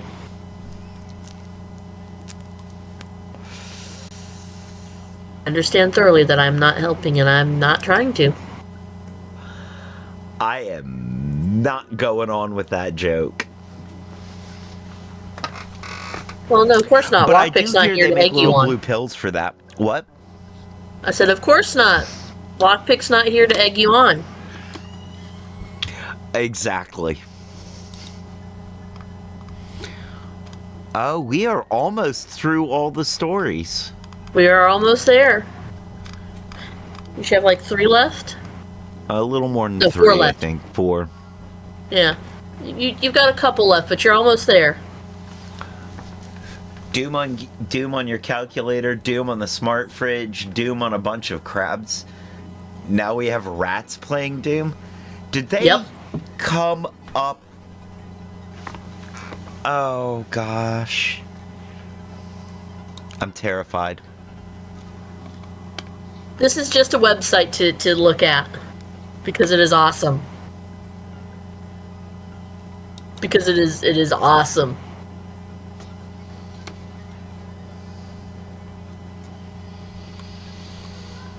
We built a complete VR setup from scratch to let rats play Doom. The system includes a motion-tracked treadmill hall, a panoramic headset, an input trigger, and a reward circuit. All hardware and software components are open sourced, including 3D printable designs, circuit diagrams, firmware, and control software.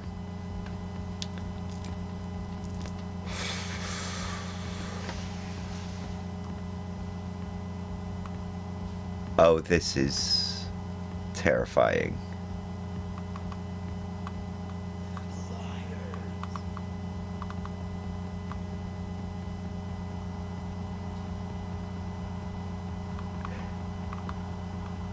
They really did. Yes, they did.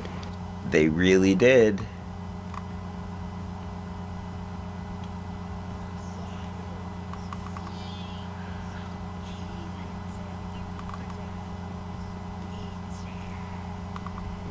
Okay, they do explain how all of this works. Yep. To some degree. Yep. But the long and short of it is they have built a rig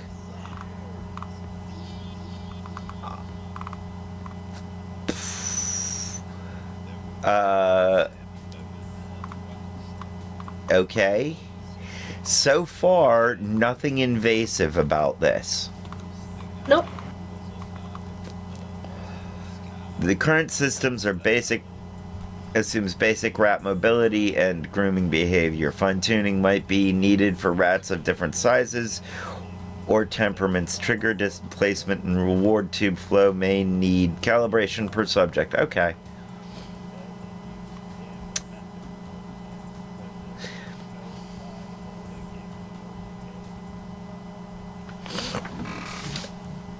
I am waiting for like the 2035 Rats Playing Doom World Championship as people that have trained their rats to play Doom across the country, across the world, get together. All right. So, again, you know, all of the setup stuff is kind of boring. The results are that they're actually playing. The rats successfully learned to navigate the virtual environment and trigger the shooting mechanism. Habituation took approximately 2 weeks per rat, While advanced training wasn't completed due to time constraints, initial data showed promising engagement with the system.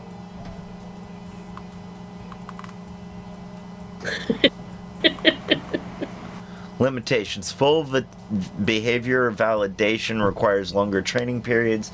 Cross-subject variability wasn't extensively studied. The impact of prolonged VR exposure on rat well-being needs further research. Which is... At least they are mentioning that as a factor. Yup.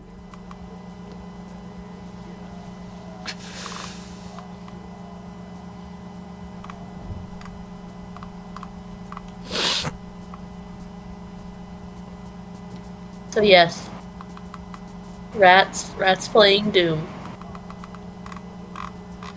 Wow.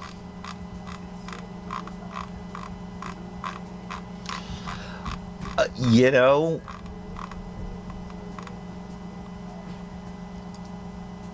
next thing they're gonna do is have rats playing Doom on Twitch. Yes, they will. Gonna live stream a rat playing Doom. I mean... And all of a sudden, I am no longer worried about AI taking my job. I'm worried about rats stealing my viewers. I mean, I'd like to think that my viewers... Your viewers need to stay tuned in so they can find out what the next big thing in entertainment is going to be, if that's the case. That's a fair point, but also I was going to say I'd like to think my viewers are, you know, smarter than watching rats play Doom, but I realize that watching rats play Doom is probably insanely fun. I'd probably do it. Exactly. You and I would both probably tune in at least briefly. Yeah. So, I wouldn't blame my audience for watching rats play Doom. No. Yeah.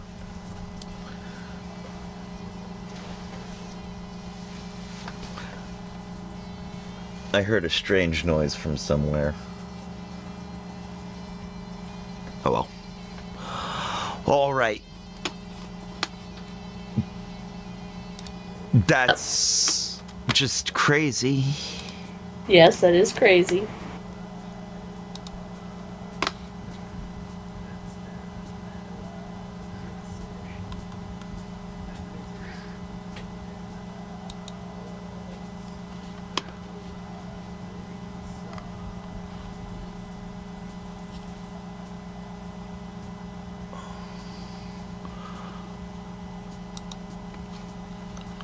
Stolen Fabergé pendant passed to police, quite literally.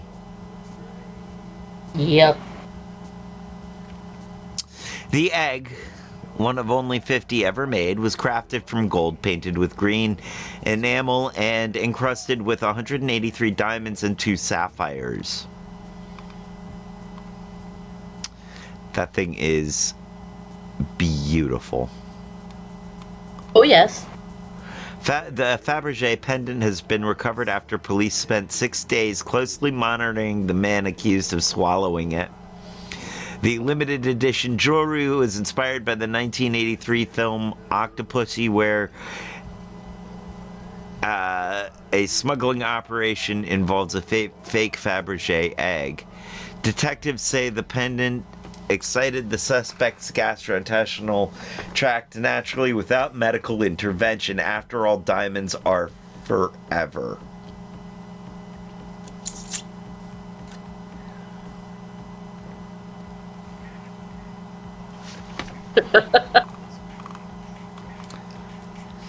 And that's why I put that story in there, so I could get that face.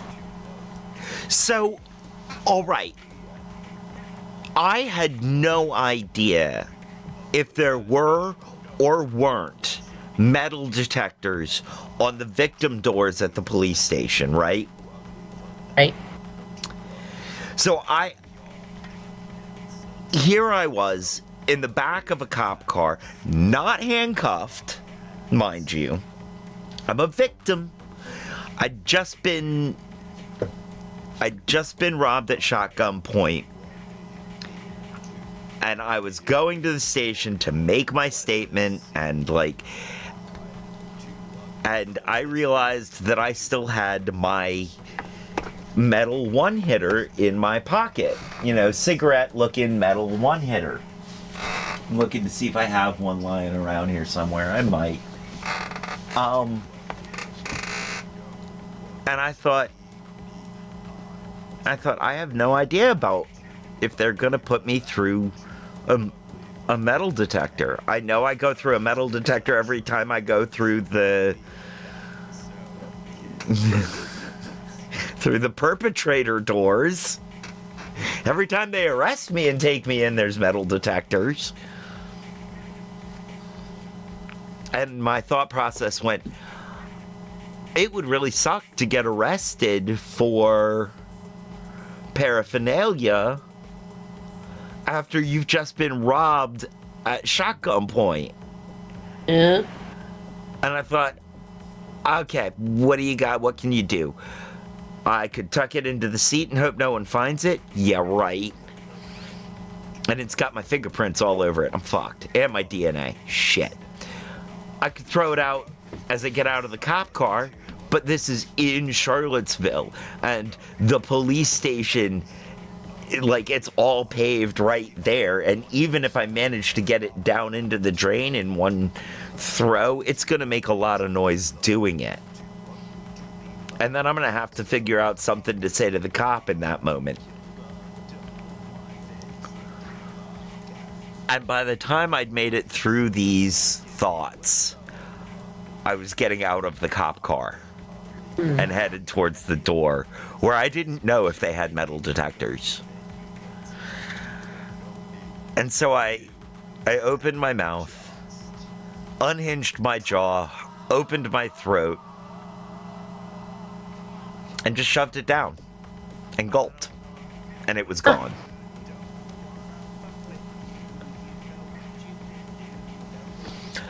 And I'd like to point out, they do not have metal detectors on the victim doors. Do you know?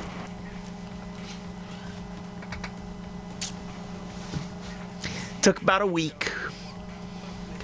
I was eating a couple of tablespoons of olive oil every day. And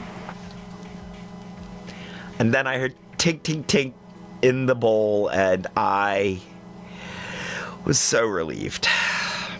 Good. Interesting choice of words, but good. It didn't get turned sideways. It didn't get stuck anywhere. It didn't. Everything came out okay in the end.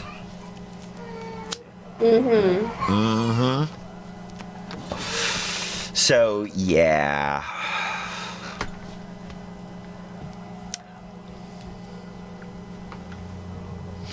That's what that story makes me think of. Fair enough. Again, thank you, Sky News. I figured if I'm finding one story there, I might as well see what else they've got. Yeah, I get that. I tend to bunch them by, when I find stories, I tend to bunch them by, Yeah. Yeah. I'll say, okay, yo. Yeah. Okay. This is terrifying.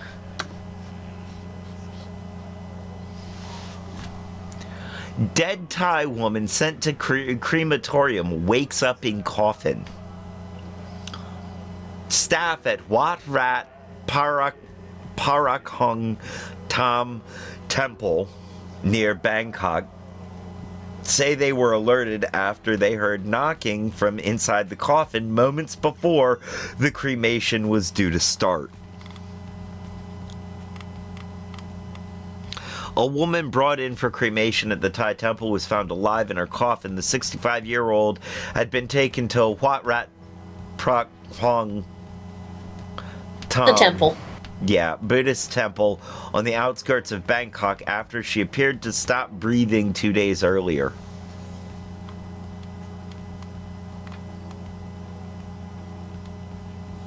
Her family had traveled hundreds of miles with her body in the coffin and were prepared for her to be cremated. However, moments before the service began, a shocked temple manager, Pirat Sudhoop, said he heard a faint knock coming from inside the coffin.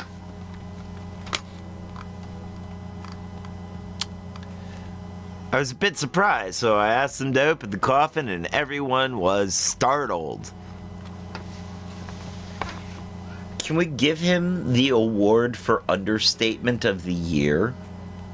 Either that or coolest freaking cucumber? Yeah. And not one of them went, zombie! At least not that they are admitting.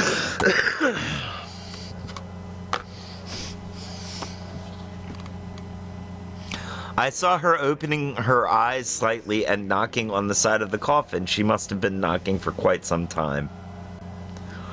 The cremation was due to be live streamed by the temple. Oh, that. Ooh. Ooh, that would have been awful.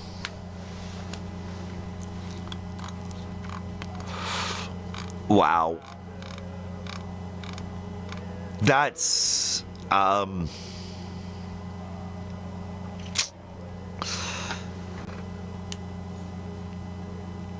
yeah, that would be quite, that would be unnerving, terrifying. That would be terrifying. Yep.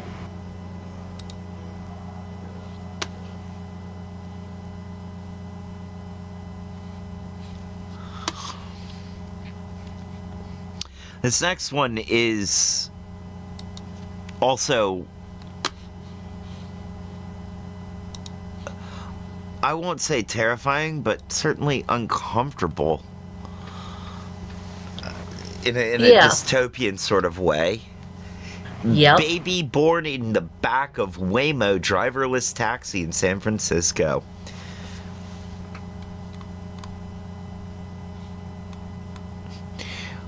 Autonomous taxi company Waymo confirmed a woman riding to the hospital in a driverless taxi ended up giving birth inside the vehicle. The company said the woman was on her way to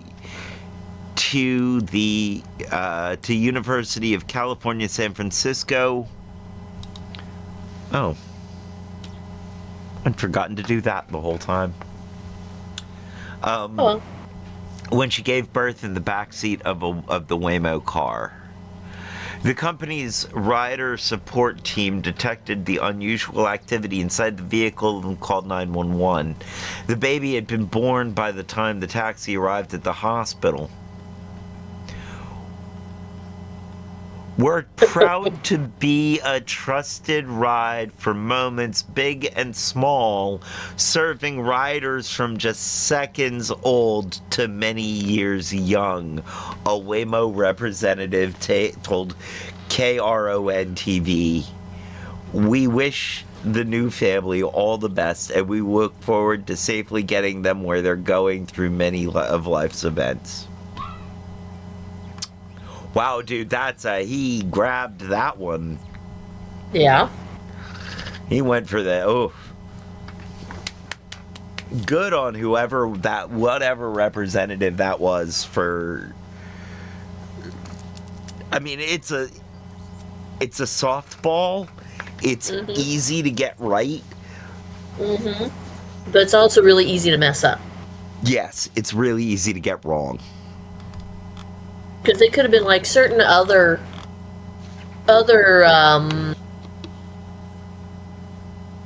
companies and have instead made us think about how she messed up the inside of the car. Right. Or something equally. Right. Why, Florida, why? Okay.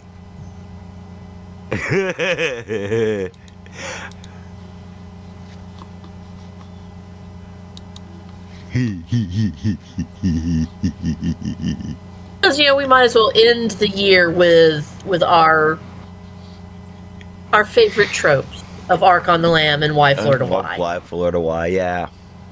Besides, you picked the perfect. Huh? You picked the perfect cult location to do this. I know. That's what got me laughing so hard. Naked man causes chaos inside Florida Hobby Lobby. Naked man, the Hobby Lobby on 23rd Street. Several customers doing some last-minute Christmas shopping were inside the store when an unidentified man ran in. A witness told News 13 the man took his clothes off outside of a nearby dental office and ran into the Hobby Lobby. Shoppers and employees said they didn't know what to do. The man allegedly started getting physical with employees and even grabbed a customer. Once officers got inside the store, they tased the man and later rolled him out on a stretcher. Bystanders said it was clear the man was mentally unwell, but the experience left them shaken up. I was checking out in the line over here at the Hobby Yes. Lobby, and I turned around and there was a butt-naked guy coming at us. They're trying to get the customers to check out. I was like, I just wanted to leave. I don't need my gifts anymore. I'm good. I'll get them at Walmart. Oh, dude, wait.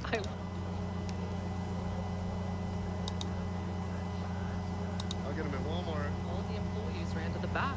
At Walmart. I'm good. 'Cause I don't need my gifts. All right. That logo of that shirt that he's wearing. I was like, I Yeah. just wanted to leave. I don't need my gifts anymore. I'm good. I'll get them at Walmart. That's a Cookies logo. Mm-hmm. It's a marijuana brand.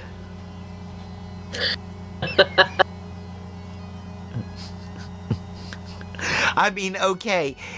Dude sounded stoned. I'll give him credit. He sounded stoned at the moment. Mm-hmm.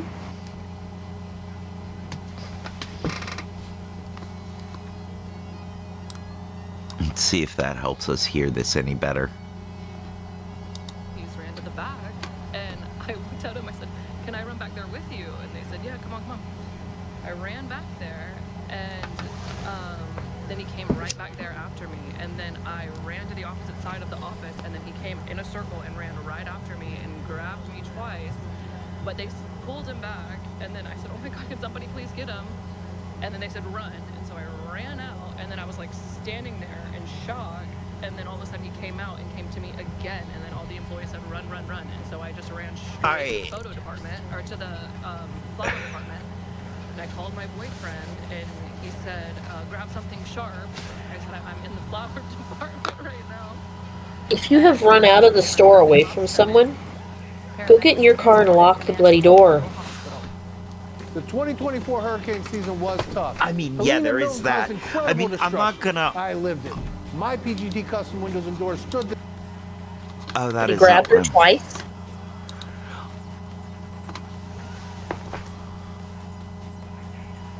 I'm sorry. I thought I heard something. That's fair.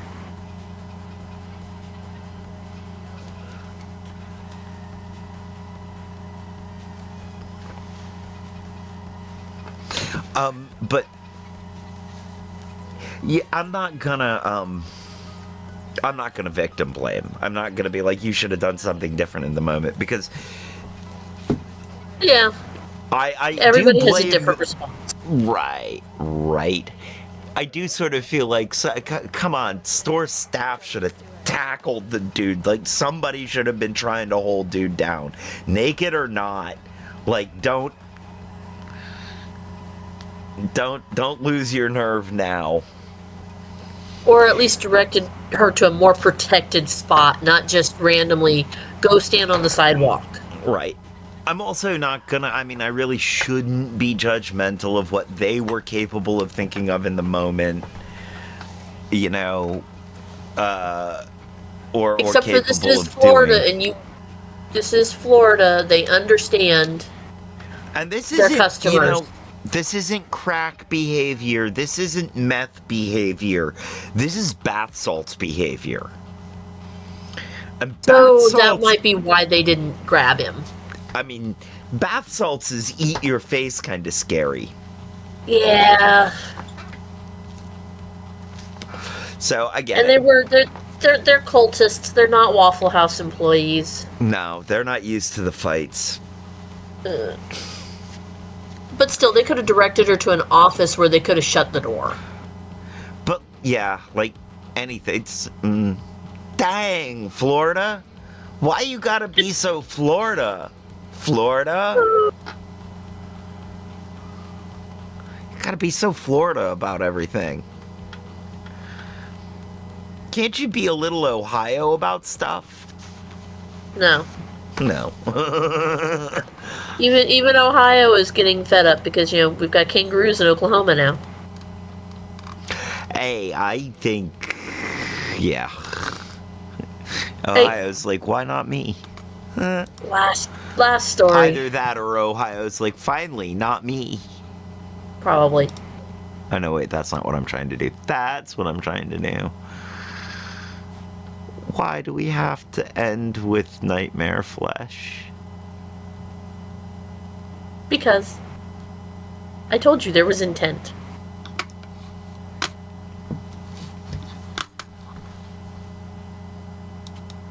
I don't know what intent you have. But whatever intent you have that includes Mystery Flesh Pit National Park is not good intent. This is a sentence. This is a thing that should not exist. These words should not go together in a sentence.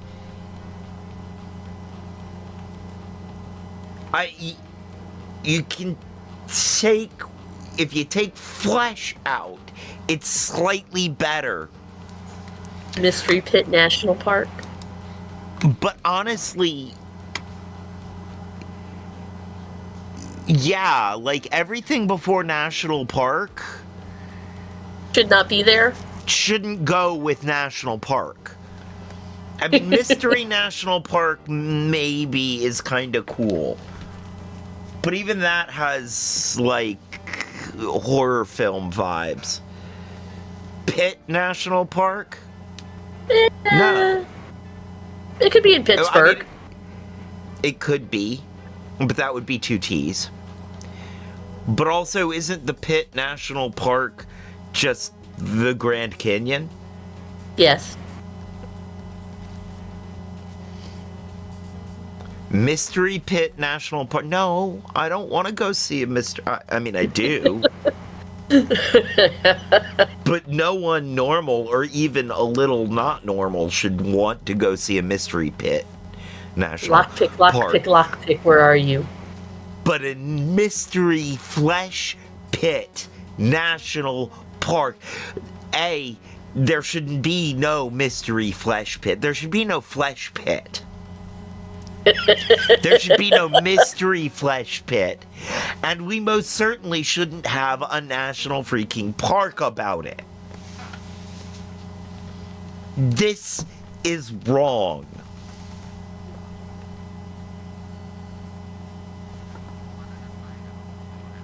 And then the first words you see are high technology.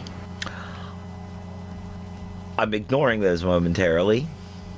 Because this is going to set off a whole new level of not right. Because the last thing I want is for my flesh to be highly technological. Actually, I kind of do. See? I want my flesh to be like that. I don't want my flesh pit to be like that. And I certainly don't want a mystery flesh pit to be highly technological. Sort of like I don't want a mystery flesh pit to have teeth. That's the only thing you can throw in here that you haven't thrown in here yet that would make this whole thing worse. Well, if it had teeth, it wouldn't be a mystery flesh pit. It'd be a sarlacc.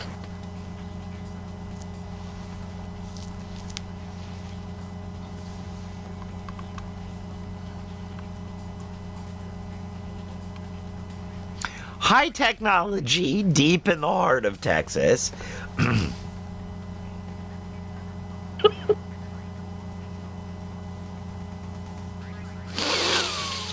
Almost half a mile beneath the brutal Texas sun lies one of the newest, most advanced computer systems in the world. Its purpose to allow engineers and park rangers to rein in the ancient and incredibly large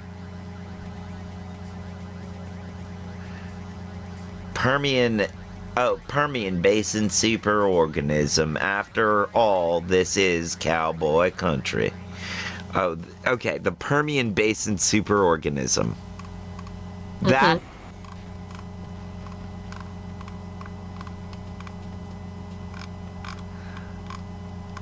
Would it make you feel better if I told you that this came from effectively a 15-year-long art project that has been created by a single person? No.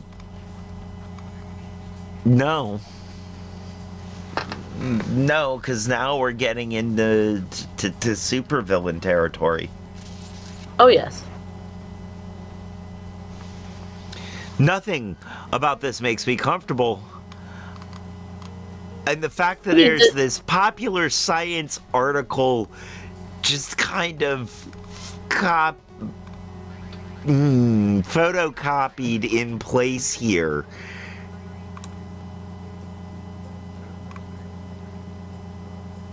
Is really uncomfortable. If you click the menu bar there on the left and go to the home, you'll get the front page.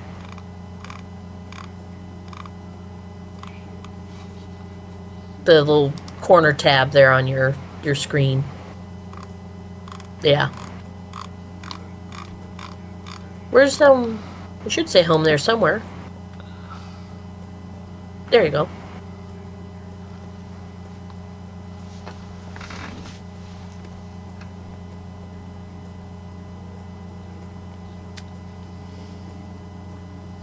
A collection of articles and ephemera relating to the now defunct Mystery Flesh Pit, written and illustrated by Trevor Roberts.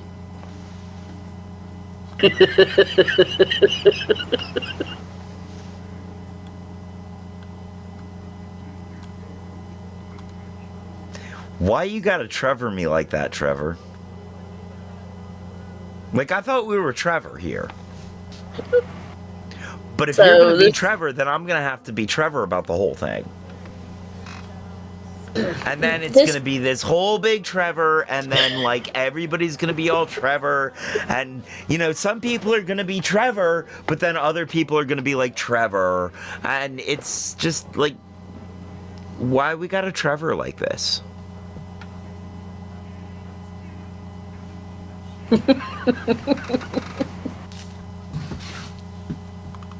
Not a Trevor Stewart, but definitely another Trevor who has spent a long time creating a very cohesive storyline about this defunct national park, including merch.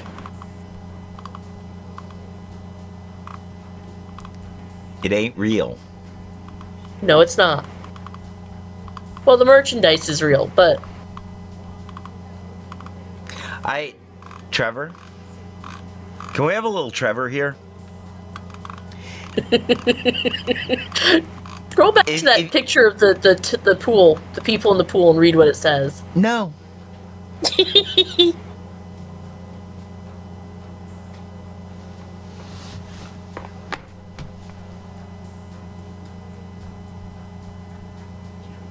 Don't do this. Why you gotta do this? Trevor. I'm talking to Trevor right now. I'm having a quick Trevor to Trevor with Trevor. Okay, I'll let you get to it then. Why? Why'd you have to do this? This is just brilliant. But no. I respect the art. But no. No. Why you gotta put those words together in that order, Trevor?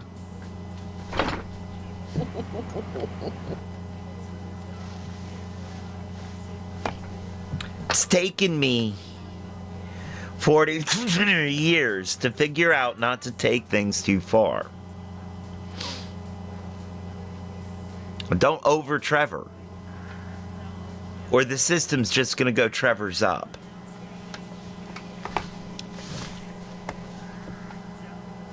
You over Trevor, man.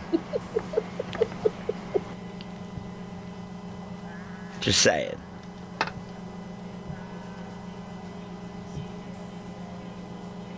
Alright, I'm glad we had this little Trevor here. Have y'all come to a consensus? I am unanimous in this. Oh, that is, yeah, that is some nightmare fuel. I know. This is what my Christmas consisted of, being introduced to this website.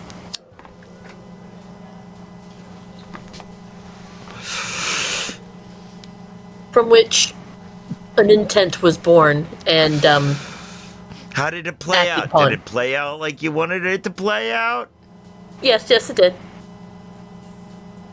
You were either going to twig to it being absolutely wrong and fake, and say something about it, or you were going to ham it up and go for a there he is. Lockpick, you need to go back by 10 minutes and hear the reaction to the Mystery Flesh Pit National Park. I'm just gonna put Mystery Flesh Pit National Park here on the screen. I called him, but he apparently took a while. I did. You know, long distance calling to Canada. Mystery Flesh that.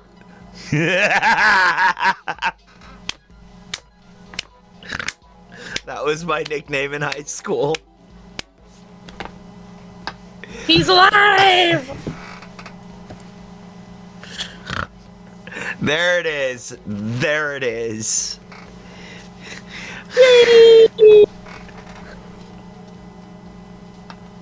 Mostly alive. Yeah, you had oh, you guys were up early yesterday. I'm sorry for that. That sucks. I mean, oh, they were drunk. They'd been up all night, and they were drunk, No, we were up late. They never slept. It was crazy. It was crazy in there. Yeah, it was. Yes. Yeah. What time did the Chinese place open? I'm curious. What time did they end up opening? Because I had to lurk and start getting ready for my stream at some point. 11! Ooh. Wow.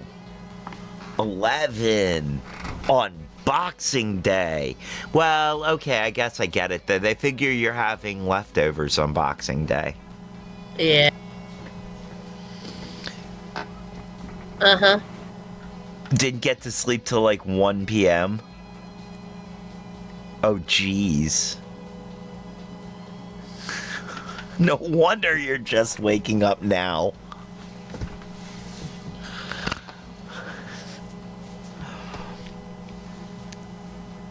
Ah, you found your lighter. Just That is about an important thing. Yeah, just about the time that I tuned in, his lighter disappeared. Uh-huh. Yeah. I swear I didn't steal it. You were, oh my god, you guys were so funny.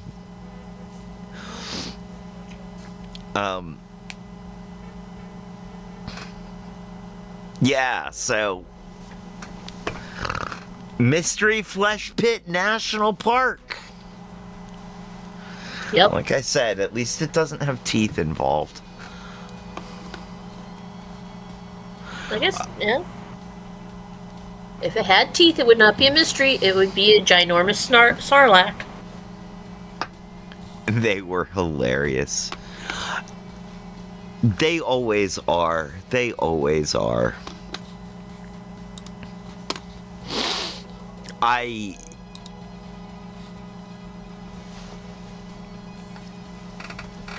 Yeah, and I enable it. I egg them on when I can. Mm-hmm. I like it. They were lucky that I had to go, like, actually start my day and get ready for stream and do stuff and stuff. Because I wanted to stick around being an instigator. Well, all right, friends. We have made it through all of the headlines that we had not made it through in a while. Yes.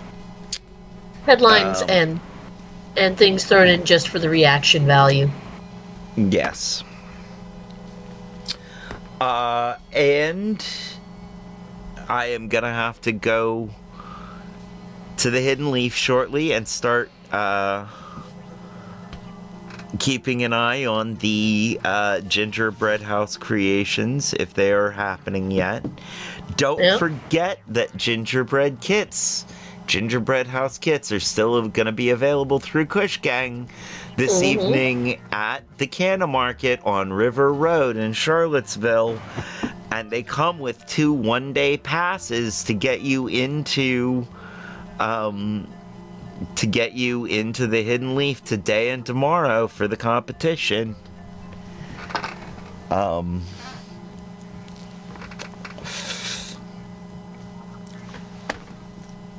It's gonna be fun. It's gonna be a trip. Thank you everyone for being here.